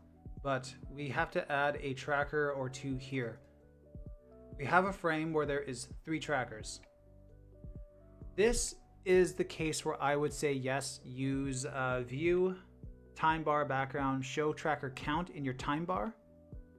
I don't use this often. I like seeing the cache. I change my image processing, my levels. I change it so much that I just love jumping right into tracking. Sometimes caching takes a while, so I like to see it and I track where I can. But tracker count is very handy. This is a case where I would definitely advocate for it. So you can see we have the red zone. There's nothing here. So let's fill this out real quick. Ooh, that's a little detailed. Tabby, do you ever freelance tracking work? I wonder about demand sometimes. I don't. I honestly wish I could. I would love to do freelance, but it's not in my contract. Or sorry, it's a breach of my contract with Track. Because if I do tracking for other studios, that's gonna potentially pull me away, and Track is very, very busy, and I cannot be caught between projects. Many of our artists at Track cannot risk being caught between projects. So it'd be a breach of contract. But man, I would love to do freelance. It'd be a lot of fun. It'd be a lot of fun to commute directly with clients, because there's a lot of clients who don't understand tracking and don't understand that you could save the money, still earn a lot of money yourself, and also improve their pipeline a little bit. Well, that's okay. Well, that's a bit of a stretch. That's extraordinary circumstances. But yeah, I would love to do freelance. It'd be a lot of fun. Atomic Troy would love to see you make a tips and tricks video. I actually, you know what? I started a list a while ago. I'm not going to show it. I started a list where I want to make a video where I just find all the random neat little buttons here. Stuff like simple stuff like shift control, fast speed up the things. Why I use this view to move my tracker instead of grabbing this. How to speed up the nudge speed like I've been doing. I've been half resing, quarter resing instead of preferences and nudge speed. Even moving around the rooms here, like a lot of people click the text to move through these rooms. It changes your layout every time.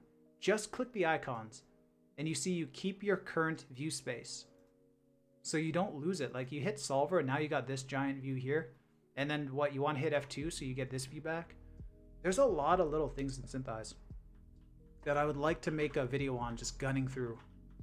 I am going to jump back into making tutorials here soon. This setup is now also changed where I can simultaneously record video with the camera. I can separately record the screen without my face being captured in that, so I can move and do whatever I want with it. I could store multiple clips individually. So I can do streams and I can also convert them into tutorials now. So sometimes I'm going to do that, but I do want to make dedicated tutorials. I am going to start again here soon. Once things are just 100% working, I also got to clean up my desk. Because my workspace isn't so organized right now, and that makes it a little tough to work. But no, I would love to do that. Okay, let's track this in the other direction and then see if we can get a quick solve. I do got to add a couple more points here. Calvin, you should buy... Wait. Calvin, you should buy this instead of the one you have. Rodecaster Pro Integrated Podcast Production Studio. What is that? Wait, let me track this one point. I want to see what that is real quick.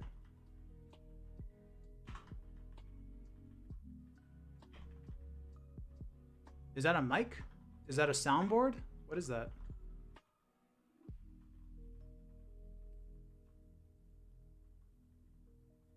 At this point, I don't even know what it's doing now. It could be sliding because the light's pushing it around. So I'm going to disable it. Yeah, and I'm not going to let that risk harming what I've got. This little detail here looks pretty good. Again, if I can track a little detail like this over tracking the tip of this pipe, the light could be eroding in the dark values. Man, please make a video for a phone screen project. Oh yeah, the phone screen. I gotta make a tutorial. Com's got a point. I'm gonna make a tutorial on easy ways to solve phone, tablet screens, really just screens. Because that one tends to get people. It's easy. It's somewhat easy, but sometimes it's a little hard.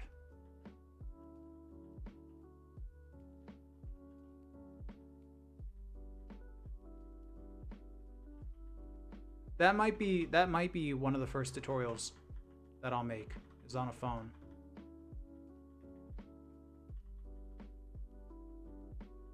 Okay, just making this tracker last long enough. So we're out of the red. We got some yellow here. Let's squeeze a little bit of detail right here.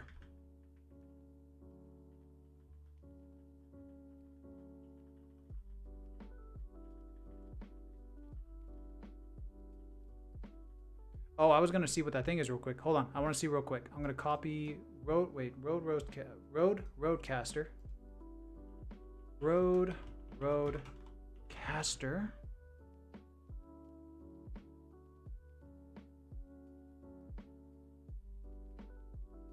Oh man, you think I got money? Oh man, made of money?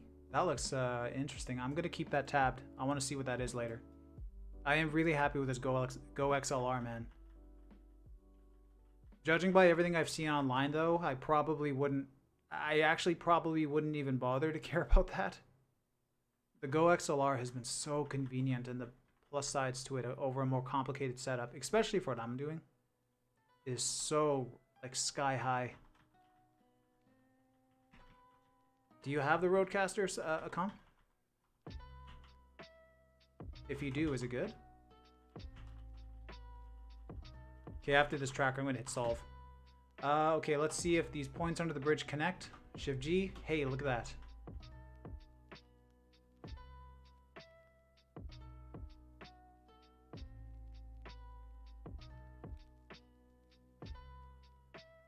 Oh man, that's a lot of bridge. Okay, how long might that take? How many frames is this? So, 1, 2, 3, 4, 5, 6, 7, 8, 9, 10, 11, 12, 13, 14.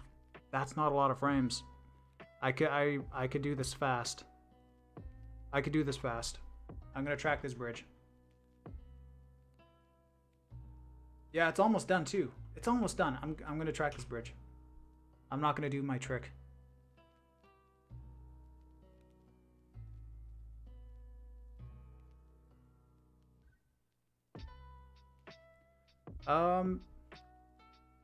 I want to buy it soon, but everybody using that for podcast or streaming. It looks pretty cool. It actually looks pretty easy. It looks pretty clean. It does look like a Rode version of the Go XLR. Not the Mini, of course. Ah. Okay, here's what I was saying earlier. I try to get into tracking so fast, but here I tried the scrub, and I couldn't because I couldn't see the cache. There. I don't know. I just like seeing where I can track and just jump right in. Need another drink.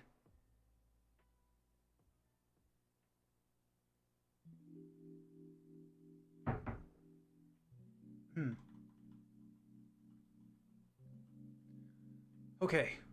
Let's finish this and try to get this done as soon as possible. I might be able to get the solve done in Syntheyes and Maya maybe within the next 30 minutes if I actually just do this.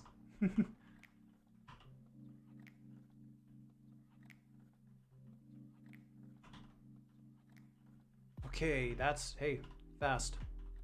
Now the detail here is going to get annoying to spot. Some of these little specks look the same. Oh, but it tracked pretty well by itself.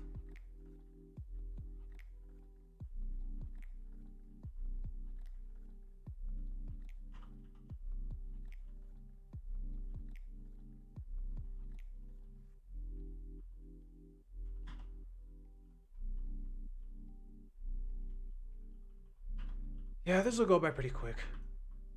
Yeah, this is going pretty quick. I shouldn't have whined as much as I did.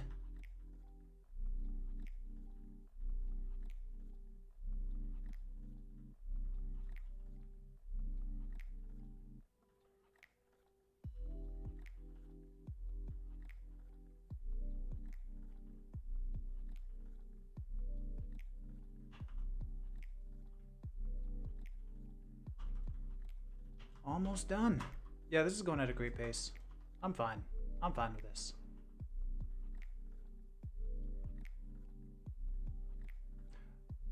Atomic Troy, does track follow others help in these cases?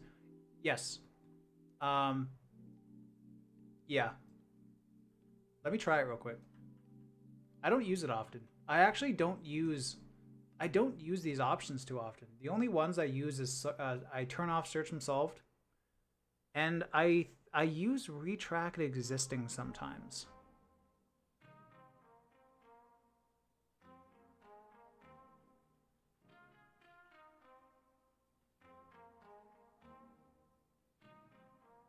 Actually, let's try that. Let's try that right now. Actually, retrack at existing. Nope. Let's try use others. So use others should take the search box and take the average motion of the other trackers currently in the scene. So you can see this box is now moving in motion these trackers. So it should mean that I can now tap 0 and it enables the tracker close to the position. Now I gotta nudge it. See, look at how slow this nudge is. I'm holding the number pad keys to speed it up. I don't want to go into my preferences and change that. So I can hit P, go to image prep, come to res, and I can half res or quarter res. I'm going to half res in this case. No, let's. Sorry if I said half res, I meant quarter res. Let's half res it. Now there are half the amount of pixels. So when you nudge your tracker, it is not cache. So now I can nudge faster. You could see that my tracker was jumping around there.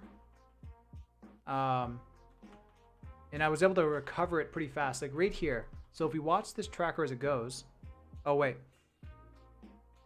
Does track follow others helping the, oh, I already read that, sorry. So yeah, with use others on, you can see when this tracker jumps away, the search box kept on a constant path. Or if I disable this, wait a minute. No, it's not moving because the tracker's turned off. Actually, the whole beam is gone. Okay, that was just bad timing.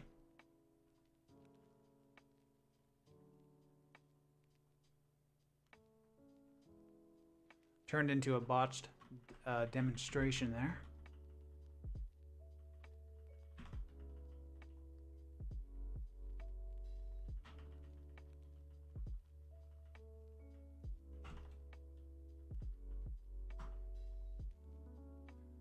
Oh, this search box should be jumping over here, unless it's because my key.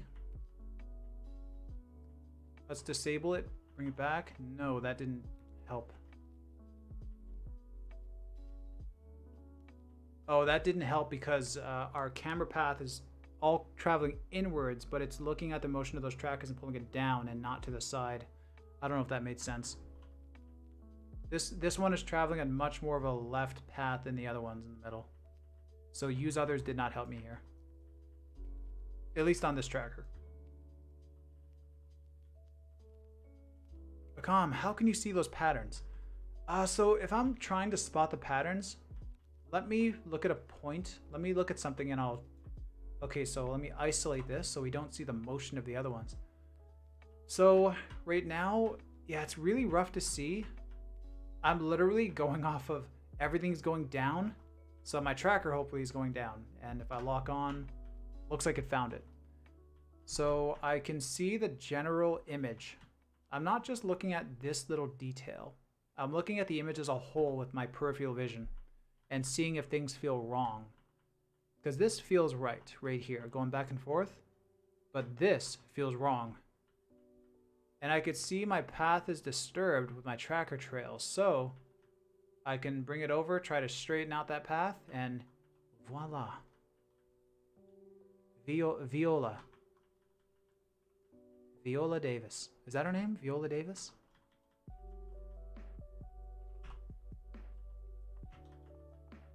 See that giant kink again?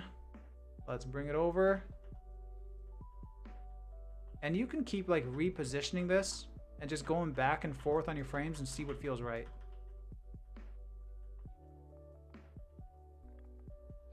Yeah, typically if something feels off, chances are something's off. So it's really just a guessing game. Just move it around, see what it does.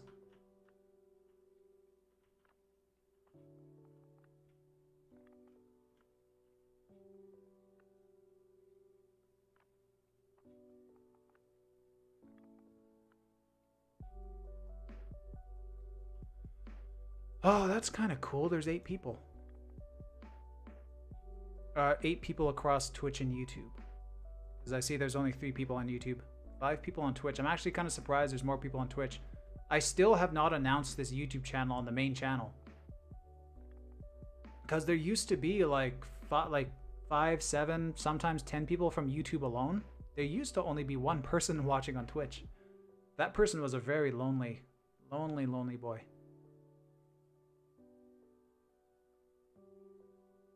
Okay, let's turn off isolate.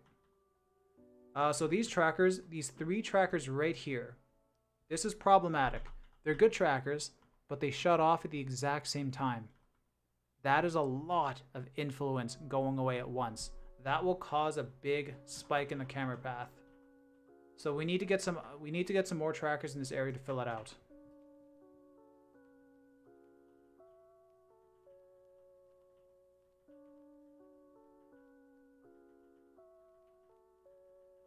What am I even tracking here?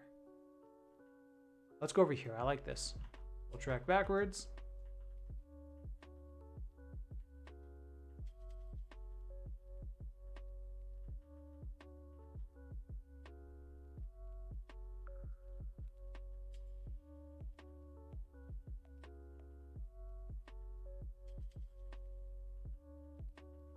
Yeah, see, now that these trackers are going to go away, this tracker is going to help keep everything level. But it's nice to have 2 or 3 trackers doing this.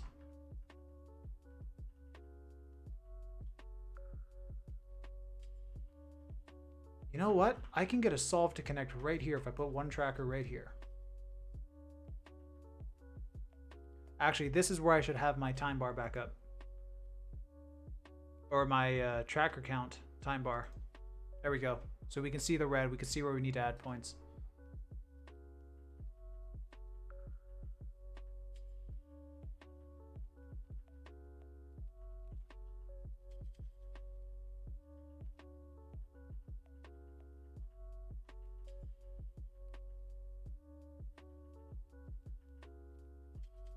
I got a cough.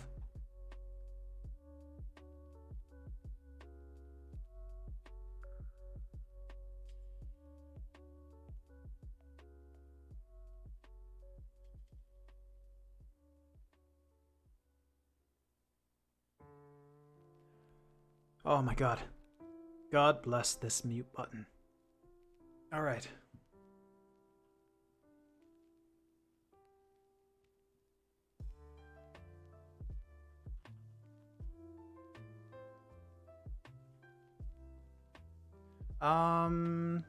Oh wait.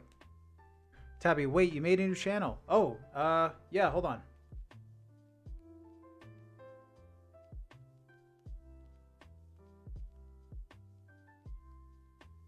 So yeah, if we go type in track VFX. So we have the main channel, track VFX right here. I'm gonna start making more tutorials that look like this. Syntheyes quick tips, manual tracking, or low parallax, or the slug, deforming slug, head track, basic camera solve. I'm gonna do actual tutorials on this channel. These streams, I'm gonna slowly unlist over time. If anybody wants them, they can ask them for. You can ask me for them, and I'll send you a link. But these are gonna slowly be hidden. And the new channel. Come on, go back. The new channel, Track VFX Live. Oh, let's get some dark mode. There we go. So yeah, this is the new channel, Track VFX Live. And this is where all the streams are happening now on YouTube. Oh, this man, this hand I was so proud of. Oh, is this like part 1? Did I do part 2 to this?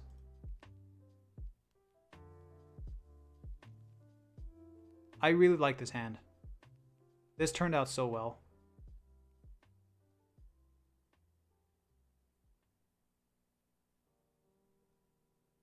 All right, let's get this out of here. Oh, I see. Nice. But yeah, I haven't shouted out the channel yet. It's just people have been finding it through Discord, I think. But yeah, eventually I gotta point out to the main channel, which has a lot more subscribers, that this actually exists. I'm just trying to rack up the video count. And soon, once I actually get a couple tutorials ready to go for the main channel, I'm going to do a talking head video where I might sit on camera or something, I don't know, and I might just say, hey, here's things are happening, things are changing, and here's what I'm going to do going forward.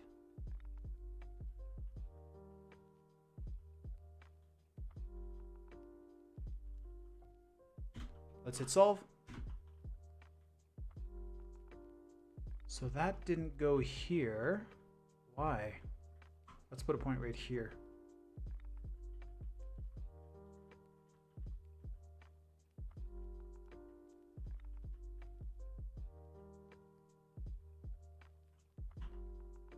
Is my footage too dark?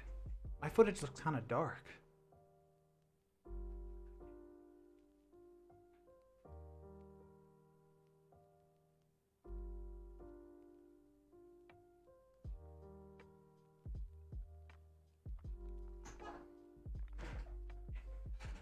It's not like perfect, but it's up there a little bit more.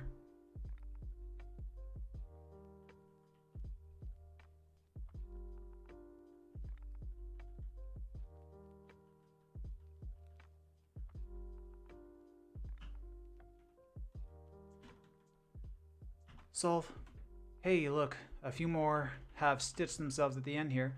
Oh, we're so close to connecting to the end of the tunnel. Well, I can't speak. Atomic Troy, small light source on your face would help you not be a silhouette man. Yeah, I need a... I'm trying to find... I want to get a light that... where the refresh rate does not interfere with the shutter on this camera. I can adjust it for most shutters. Some lights I found I'll still get some strobing. It'd be pretty hard for me to get a light that would screw with the camera. So thankfully it's not a big problem, but I want to be a little bit selective about the light. But yeah, a light is definitely one of the next things I'm going to get for my setup.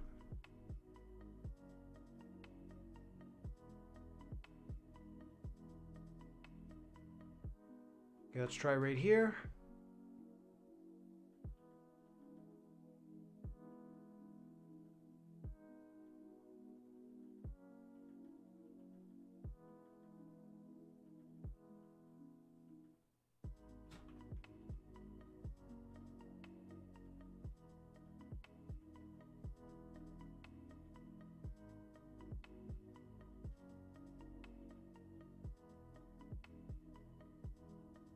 Solve. Look at that. We have full solving bridge. Let's tone down the... I should add a few more points under here, but let's see how well the solve stitches to itself when the connecting points outside the bridge come back. So let's see if we can get this whole thing solving now here. So I'm going to reset. Let's get a little bit of brightness in here. I did like the bright lights. And I can't see my cache status, so let me take another drink.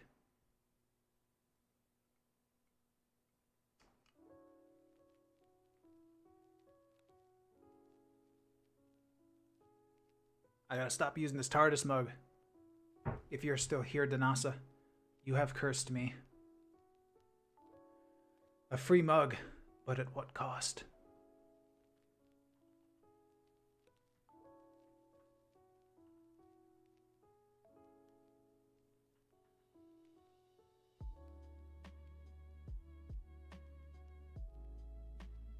Oh, by the way, if you're ever manually moving a tracker using this little viewport, Sometimes it goes a little bit too fast. Wait, what?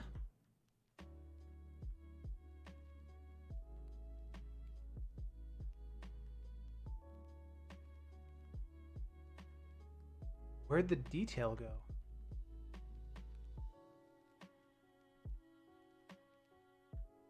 What? I'm a little confused.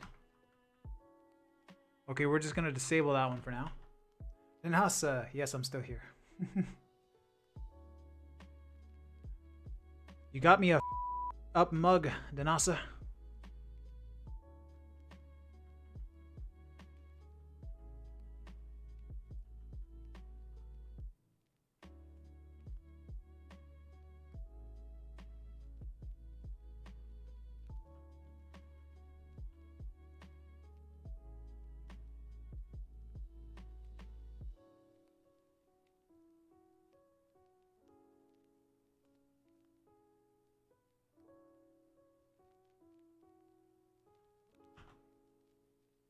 Solve. Okay, look at this point here. This point connects again. This point is the point from earlier. Oh, look at the bridge. It's kind of, look at the points. They kind of do sit on their level. What is this? Is this the far point? It's kind of far. Where does this one sit? Yeah, you can see that point is sliding off. So let's just see what happens if we start to solve the environment around. I do need more points under the bridge. That will level these points out a lot more. And also, do you also have my Parks and Rec mag? Yes, it was right beside the TARDIS mug.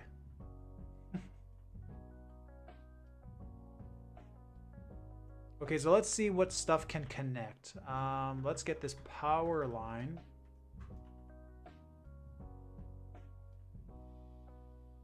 I don't want to see the trails anymore. Sick of the trails.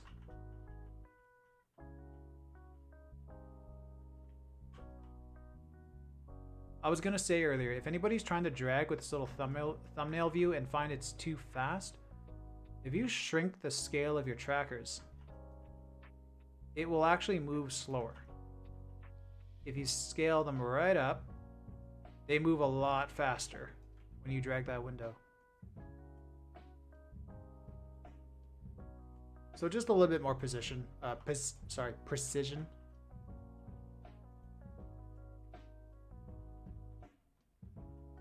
I'm gonna disable that, bring it back here.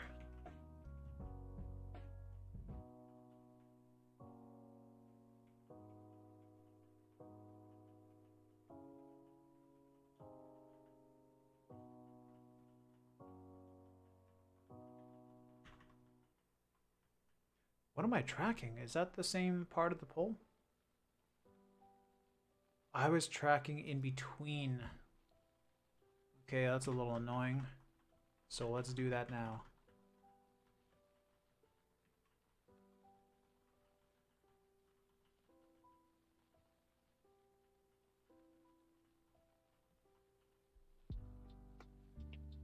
This is probably going to give me a little headache at the end of the shot, now that I think about it. Oh, no, maybe not. There's not a whole lot of separation between those planks. We're good.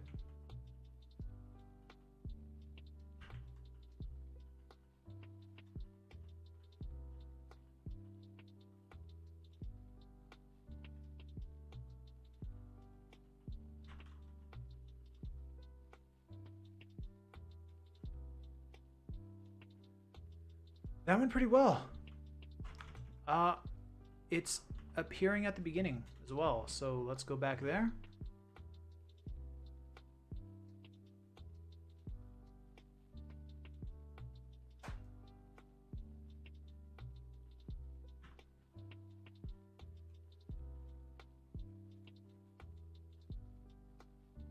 Cool.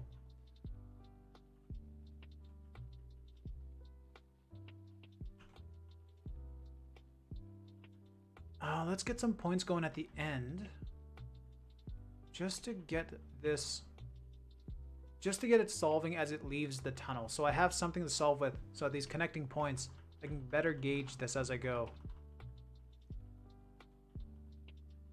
Any more responsible artist would have segmented the shot into many different sections and just tracked the zones and stuck with it and got it done. So I'm kind of doing this in a weird order right now, but I'm trying not to be bored. I'm trying not to bore myself.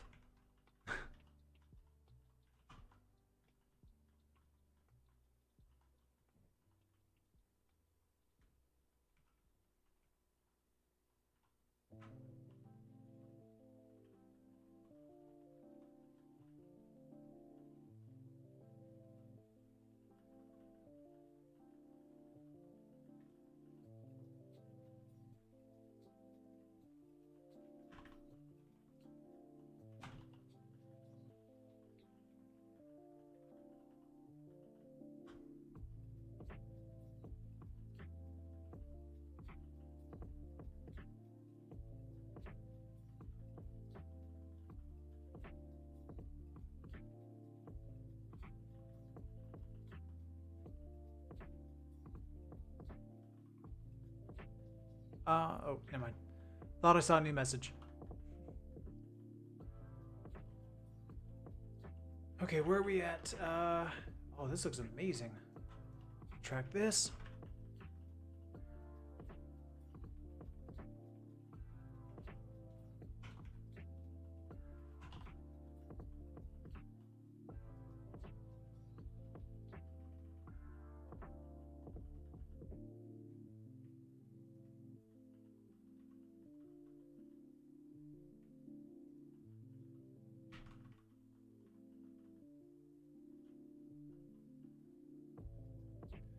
Good. Looks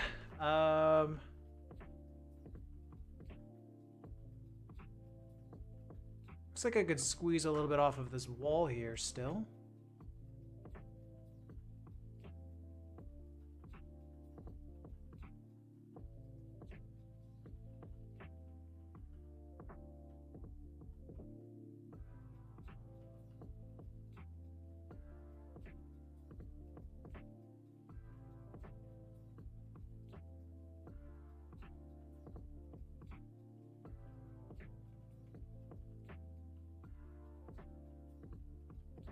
Just a little cheat.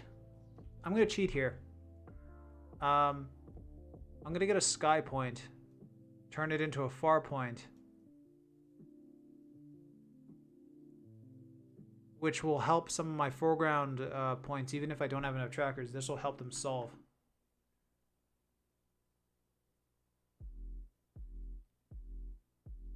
I should get a hotkey to turn off the tracker count because I can't see the cache. There we go. So I'm just gonna put a couple very simple trackers here.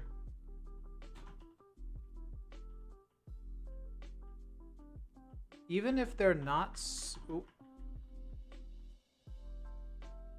even if they don't last too long, I just still want to be careful that I don't make these last too long. Clouds move more than you think they would, especially if you're in a vehicle. They're high up, but they ain't that high up.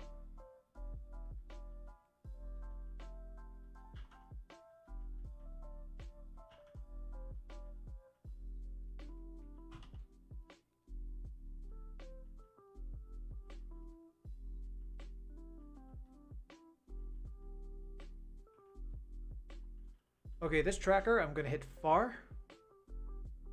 South, the sky looks kind of cool like that. Yeah, it kind of does actually. Yeah, what kind of clouds are these? I used to know what kind of clouds these are. My parents, my parents and I, when I was growing up at home, we lived on a resort. And off of our front deck, we lived on an acreage. Off of our front deck, we had a view of a lake that I grew up in front of. We always had sunsets where clouds like this were just lit up from the bottom because the cloud would get to that point where was it twilight? It would get to that point where it's just shining light undercutting the clouds. So you get the harsh red clouds. Clouds like this are cool, man. They look like sand dunes in the sky. Kind of looking like some Inception bullshit. I love that button.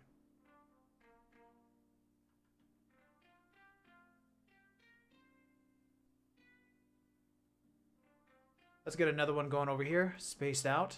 If you're going to have far points, at least try to make sure you have more than one.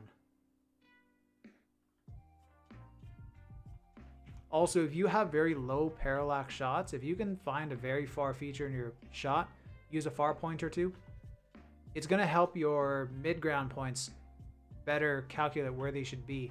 It's also going to allow more of your trackers to solve if they don't solve. They are not cumulus clouds. Oh yeah. I didn't say cumulus, did I? I don't think I said what kind of cloud I think they are. Cumulus clouds, they're not cumulonimbus. Cumulus are different, right?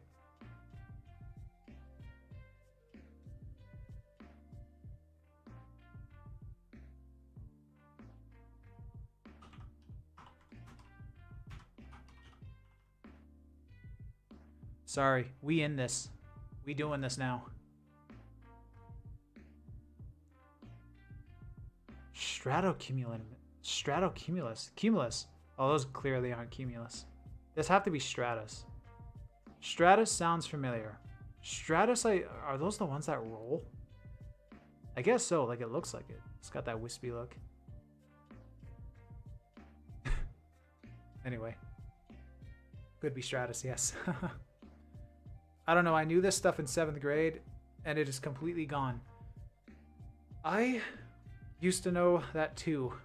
I only remember some of them because there was a point where I tried to get time lapses of some clouds, and I was trying to describe like what kind of cloud I was trying to shoot. I couldn't describe to anybody, so I just Googled what kind of clouds are called what. And I have forgotten again. Okay, this tracker, we are... Oh, wait. That can last another couple of frames.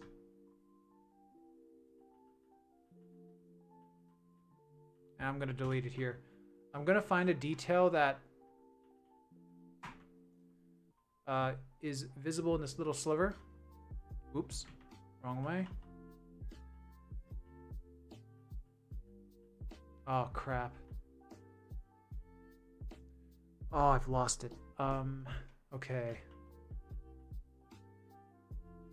Okay, let's do this in reverse. Okay, no lock.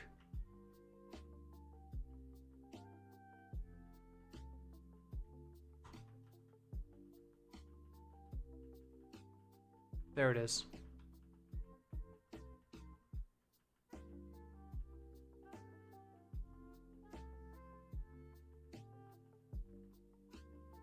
Oh, Danasa, if you're still here, I watched WandaVision.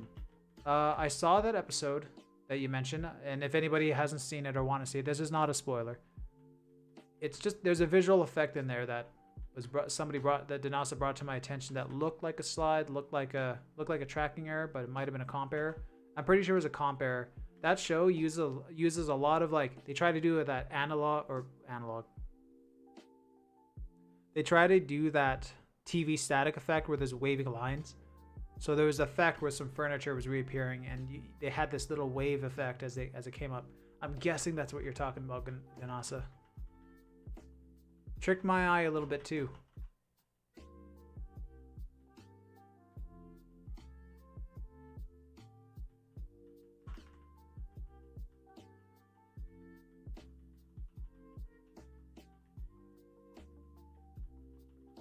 All right, I'm happy with that. Okay, let's turn this to far. Let's turn the other one to far. And the other one is already far. Okay, let's see what happens. I'm gonna solve. Whoa.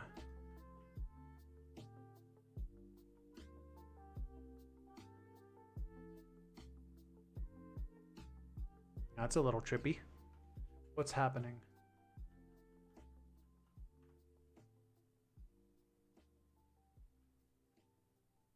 Also, since far points have no actual depth, you could see that they're kind of parented to the camera. They only drive the rotation of your camera.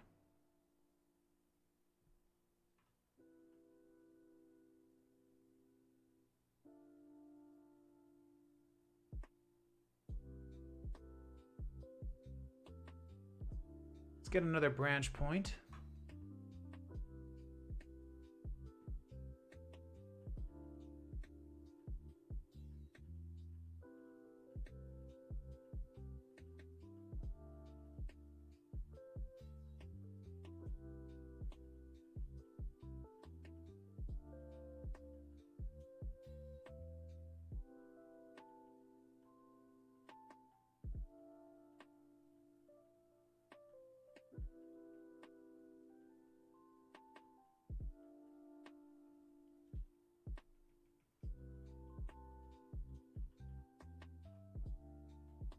That might have fixed it.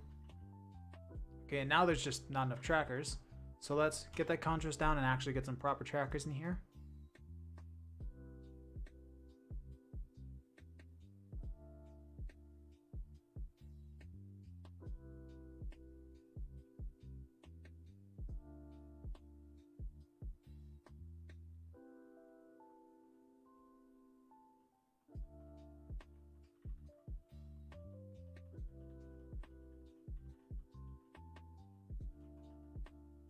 Come on, Cash, go.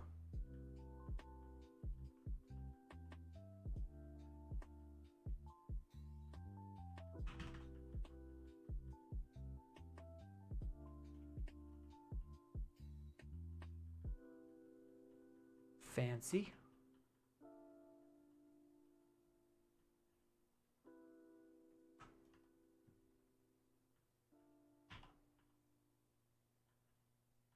I don't exactly know what I'm tracking here, so I'm just going to track the center of whatever these details are.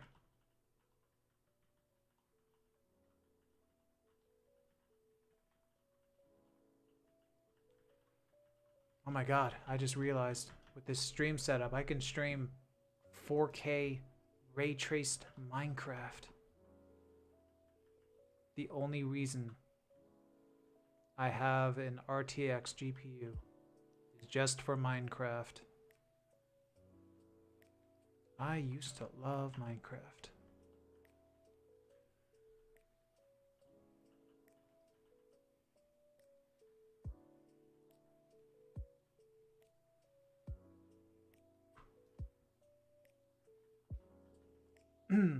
The ray tracing of Minecraft is so intensive. The game just did not feel playable to me.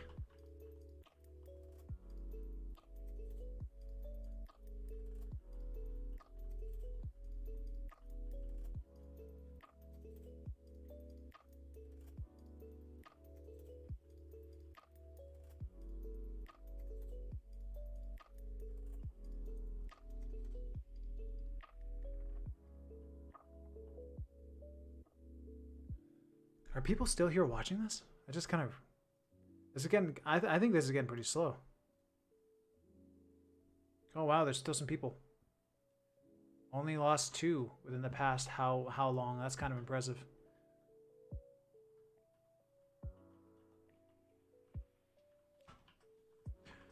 Almost done. Reaching the end game.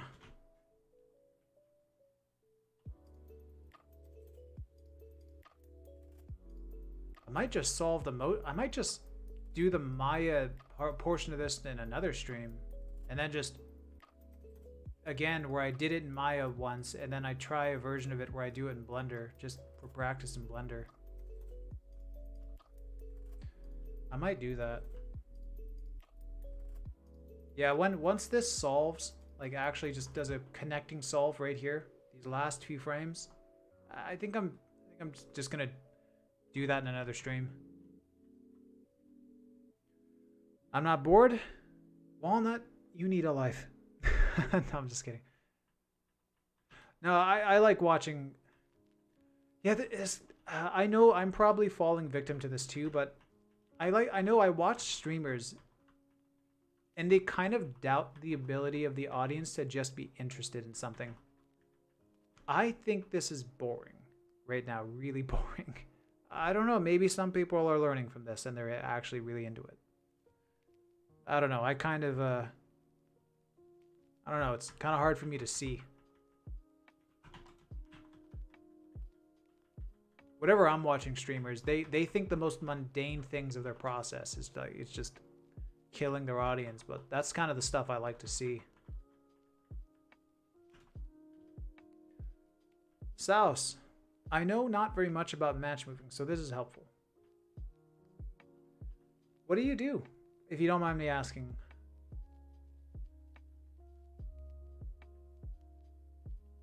Are you trying to do some match move for your own stuff? Yeah, when you learn match move, doing work for yourself, doing your own shots, you just become unstoppable. It's always the camera moves that screw people over.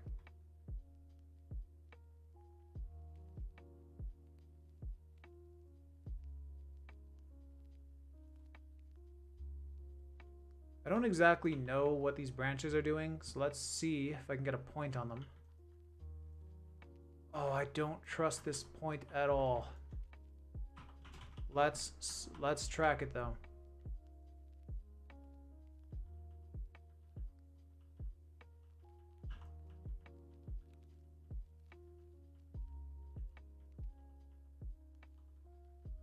Oh, that might be fine.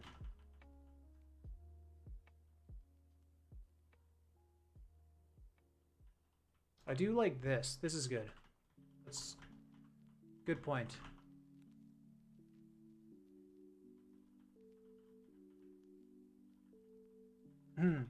Atomic Troy. You always have high quality jewels lurking in every stream? That's awesome. That's good to hear. There's a lot of... I didn't learn Syntheyes in a very simple manner. My first job at Zoic, nobody really taught me much. They kind of gave me a folder of downloaded tutorials and just told me to watch them.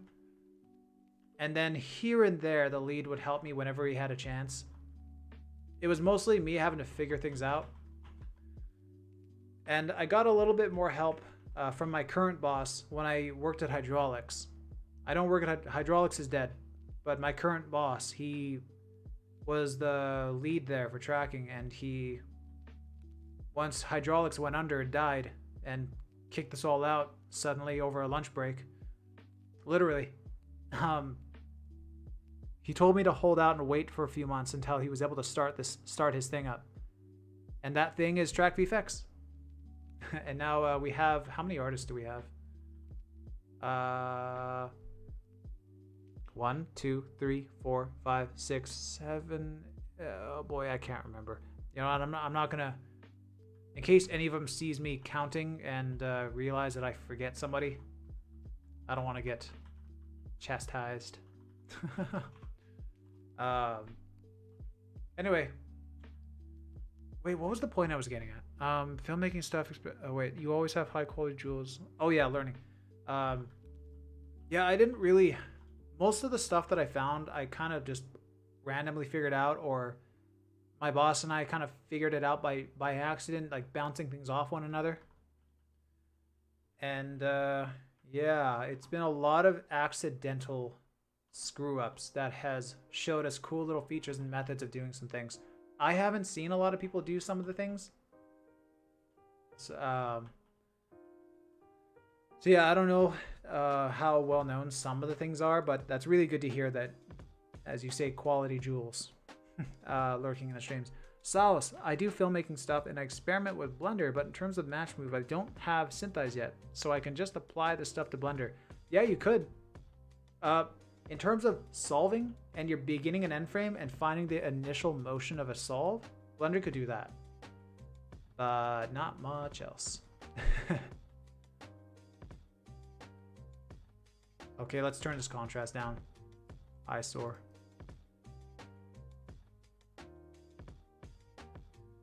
Alright, let's try to take it home. How many trackers do I have? Will it solve now? Yes, it connected here. Good. You can start speeding up once this caches.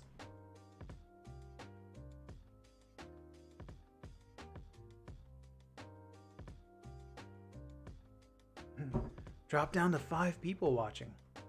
I knew the stream was getting slow. I was right. That's fine.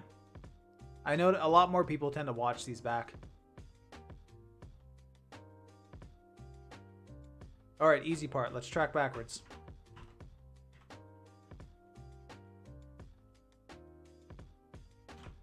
Done. And let's power through. Done.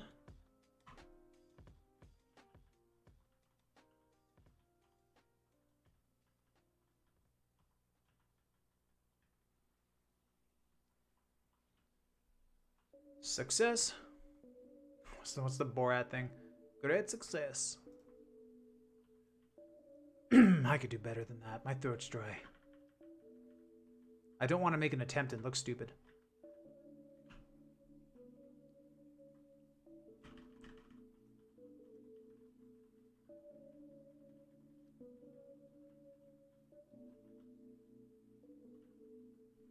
Yeah, I know Blender kind of sucks at match move. Yeah,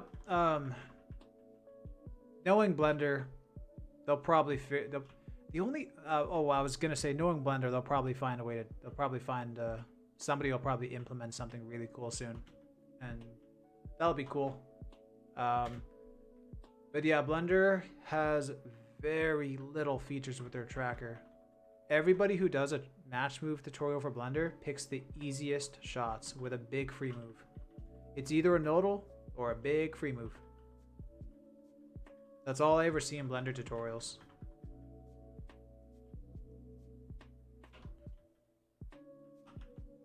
Okay, is this gonna solve? Let's see. Oh my god.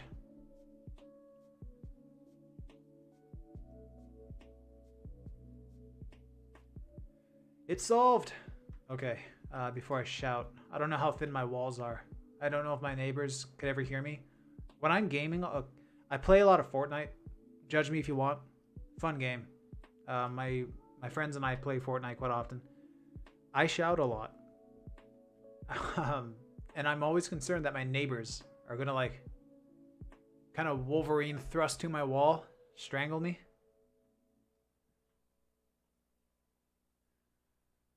Always a fear. Okay, let's track this here. Yeah, I think in like 2 more minutes, or sorry, maybe 5 more minutes, I'm just gonna stop at these trackers because it's solving now, and I'm gonna finish this up in another, I don't know, maybe tomorrow.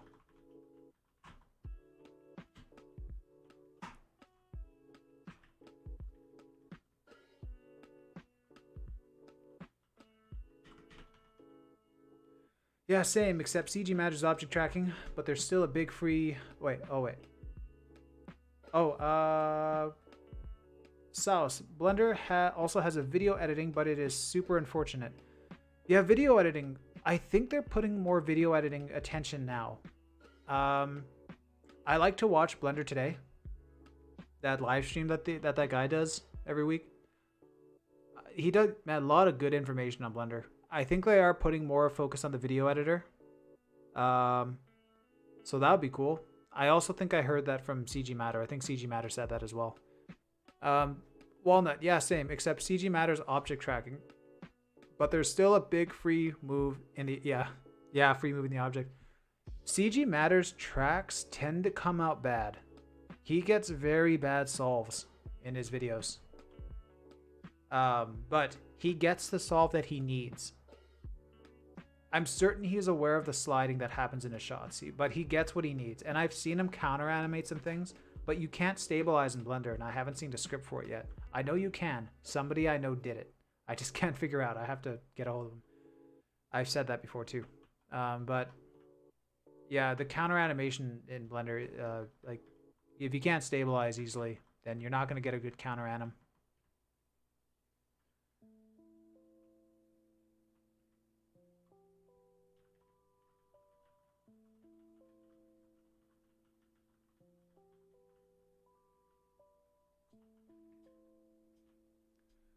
Walmart. CG Matter keeps commenting on Matt Merck's videos.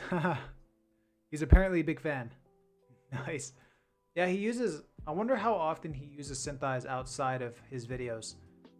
Because he obviously knows it. He did a pretty good... He did a pretty decent job. Not decent. No, I'm going to go back to good. He did a pretty good job at Syntheyes in one of his tutorials. He auto-tracked it. But that's fine. I would actually use auto-track a lot more. If I were allowed to. Typically I don't, like, you can't auto track a shot like this. So I wouldn't even try. Most shots are like this. Most shots are tough. Most shots have low parallax. Auto tracking just doesn't work. But there are some big sweeping moves that I do just one button click, see what it does, add like 1 or 2 manual points and just call it a day. Then yeah, saves a lot of time. I would do it more, but I don't wanna. All right, so the solve connects. Couple more. Just gonna toss in a couple road points for laughs. Actually, maybe not. There's not a lot going on that road.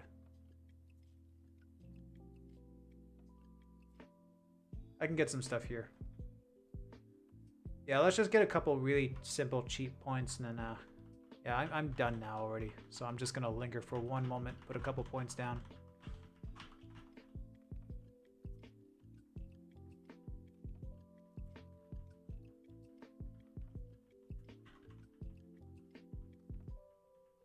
This tracker's pretty bad. I need to stop it. Yeah, that tracker's... Nah, we're gonna leave it. I am gonna low weight it just a bit, like, I don't know, 0.7. Just don't have it in me to kill that tracker. Solve.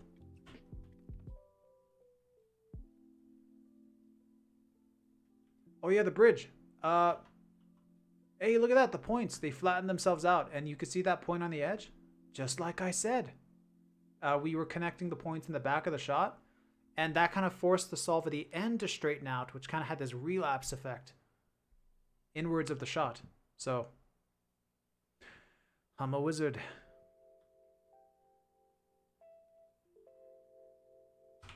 Okay, let's reset the filters on this. Oh yeah, let me see the messages. I see a new comment there. Let me just hide this. I'm gonna get rid of the radars for now and just watch this move. Oh, weird, I have to fix my mic settings because when I do a certain tone of voice, it cuts out. All right, quick play. Ah, there's some jitter. You can see the whole background is just doing craziness. This is where I gotta track the power line here. Let me see what that comment is, and while I track this point, I saw him use it in a projection tutorial or something, but he just showed it while saying to track the footage. He didn't mention what software. Yeah, I've seen it. Huh? Yeah, I wonder what video. I've seen him track in Blender for most of his tutorials where he had a track.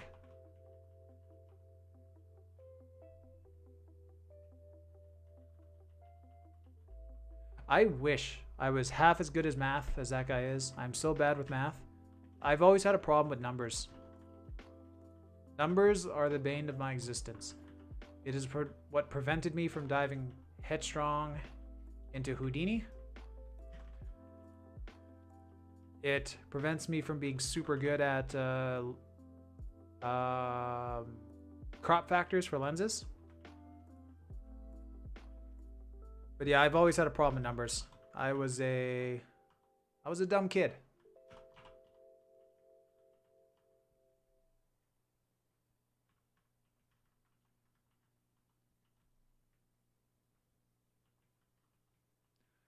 Ren from Corridor is now learning Houdini, which makes a lot of sense for him.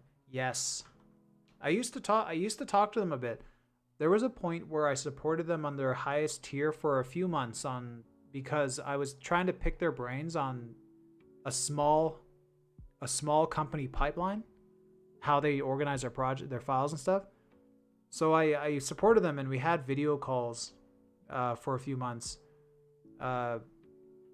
Ren's a really cool guy. I was talking to him about Houdini. I'm not saying he's jumping into Houdini because of me at all by any means, but I was talking to him about Houdini and a couple of others about Nuke and stuff. But that's really interesting to hear that Ren's jumping into Houdini. I haven't seen their videos for a long time. Just because the VFX Artist React series, a few of those early starting ones kind of annoyed me because they don't have a studio mindset. So some of their opinions on effects kind of bugged me. So I haven't seen those. But then I just kind of fell out of I just kind of fell out of watching some of their stuff. So I haven't seen it all too often. Or sorry, as of late. But if they're getting into Houdini, man, I want to see that. I got to do a catch up and just watch all their videos that I missed now. This is the video where CG Matters uses Syntheyes without really paying attention to it in the video. Ooh, let's click that real quick.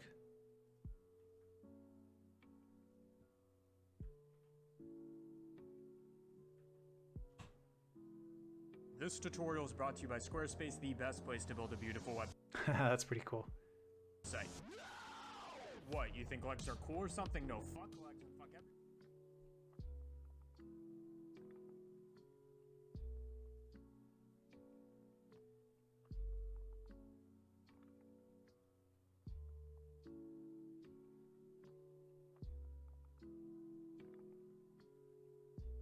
UV map with project from view, so we have two different unwraps. Go to the texture pane workspace and with the Oh, why would he do that? go to the texture pane workspace and with the Wait. texture clone from the projection using the first frame onto the original, which is just a process. Project from view, so we Why would he project from view like that? texture. We need some texture for our path. To do this, add another UV map with project from view, so we Oh, I can't pause it there. How do you frame by frame?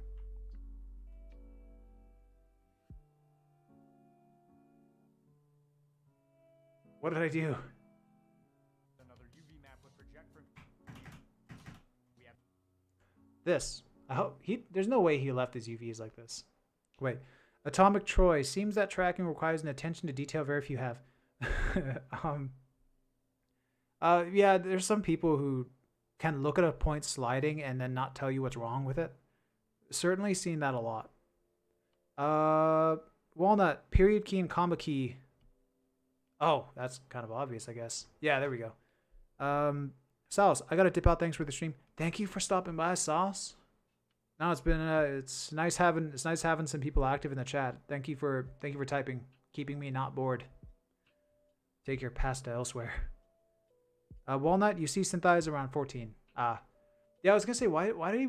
I hope he didn't leave his UVs like this, because with this, he's now walking forward in the canvas space, but he doesn't have the resolution unless he made it like 4K or something. have two different unwraps. Go to the Oh, wow, okay, sorry. Two different unwraps. texture pane workspace and with a new texture clone from the projection using the first frame onto the original, which is just a process we'll have to keep repeating again and again and again until we have no obstructions. Also, things tend to cast shadows, so just animate an endpoint, which we'll use to automate a lot of the code or anything my website. Yeah, that's pretty cool. I'll have to that frame. I used to look like this. I used to look exactly like this. I kind of do. Kind of do now. Walnut, you see Syntheyes at 4. Oh yeah, I should have looked at it. Nah, it's just a glance. It's fine. Oh yeah, that's not great. Oh, okay, never mind then. I don't know what you're referring to actually. All right, I think on the that tracker up top did stabilize things okay. I gotta track this power line. I'm gonna do this tomorrow or maybe the next day. I don't know. Maybe tomorrow. Yeah, I'll keep going on that. I'll keep going on this. Just a couple more points here and there, and I'm done. But I don't want to do it right now. And then the next stream, I'll run this through Maya, put some Geo, and I'm probably going to just try to run it through Blender as well, and see what I can do with it in Blender. Because I want to get used to modeling scenes out in Blender as well. It's terrible, but I want to get used to it.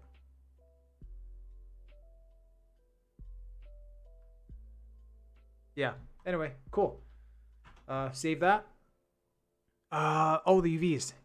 Yeah, the UVs one was weird. He had two. He had one where it was projected from view. If he used that, I don't know why he would, but I think for a split second, I'm too lazy to look, but I think for a split second when he was painting, I think I saw the fat UV, which that also isn't a good UV. It's terrible. But, yeah, I don't know. He could have saved a little smidge quality. Not much. Honestly, not much. What he did was fine. But I don't know, just good bad habits. All right. I'm going to close this out. Wonder how many people are here still at this point. 5. Cool. Well, thank you for 5 people being here at the end. And I realized that I don't have a graphic for an end screen. So here we are at the welcome screen. I guess I can hide this here. Where's my starting time? Hey, there it is. Look at that blink on and off. Like magic. But yeah, I guess I'm gonna finish this some other time. There's a chance it's gonna be tomorrow. And yeah, thank you for stopping by. If anybody did have a question or something that they thought of that they want me to answer real quick, now's your chance. You have 2 minutes, and then I'm gonna wander away forever. That was a little dark. I'm really happy with this graphic. I like these floating triangles. I'm gonna wait for a second. I want to see the big triangle. I like the big triangle that comes in halfway through. I'm kind of curious if anybody ever glanced at the screen yet long enough to see it when the stream was starting. I kind of want to hide stuff in these backdrops as well. Just if anybody's ever sitting looking at them, just, hey, here's something fun that only you noticed. Lucky you. The special one. The chosen one. Hi, Danasa. Hello. You mean goodbye now. 4 people left. Cool. Just had lunch. Oh, it's lunch over there? Nice. Oh, the big triangle's coming up. And then I'm going to go once this big triangle's gone, then I'm going to go. Well, not the anticipation for the big triangle is palpable. Would you look at that point? Absolutely massive. That was a good opportunity for me to sip tea.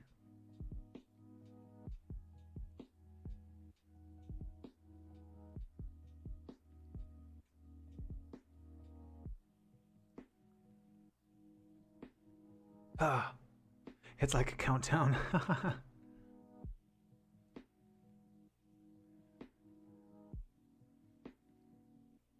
can get the music up a little bit more now.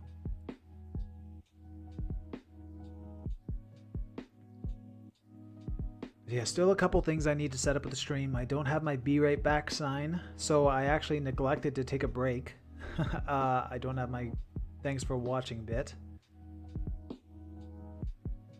And I gotta fix my stinger because I don't have a proper stinger graphic, so I used a wipe. Alright, the big triangle's going away. There are no questions about Syntheyes, so that makes this easy. But yeah, thank you guys for watching, and thank you for sticking around to what looks like 4 people now. Alright, just kind of sitting lingering as I spout nonsense into the ether. Alright, thank you very much. Have a good night, or morning, or lunch, Danasa. See ya.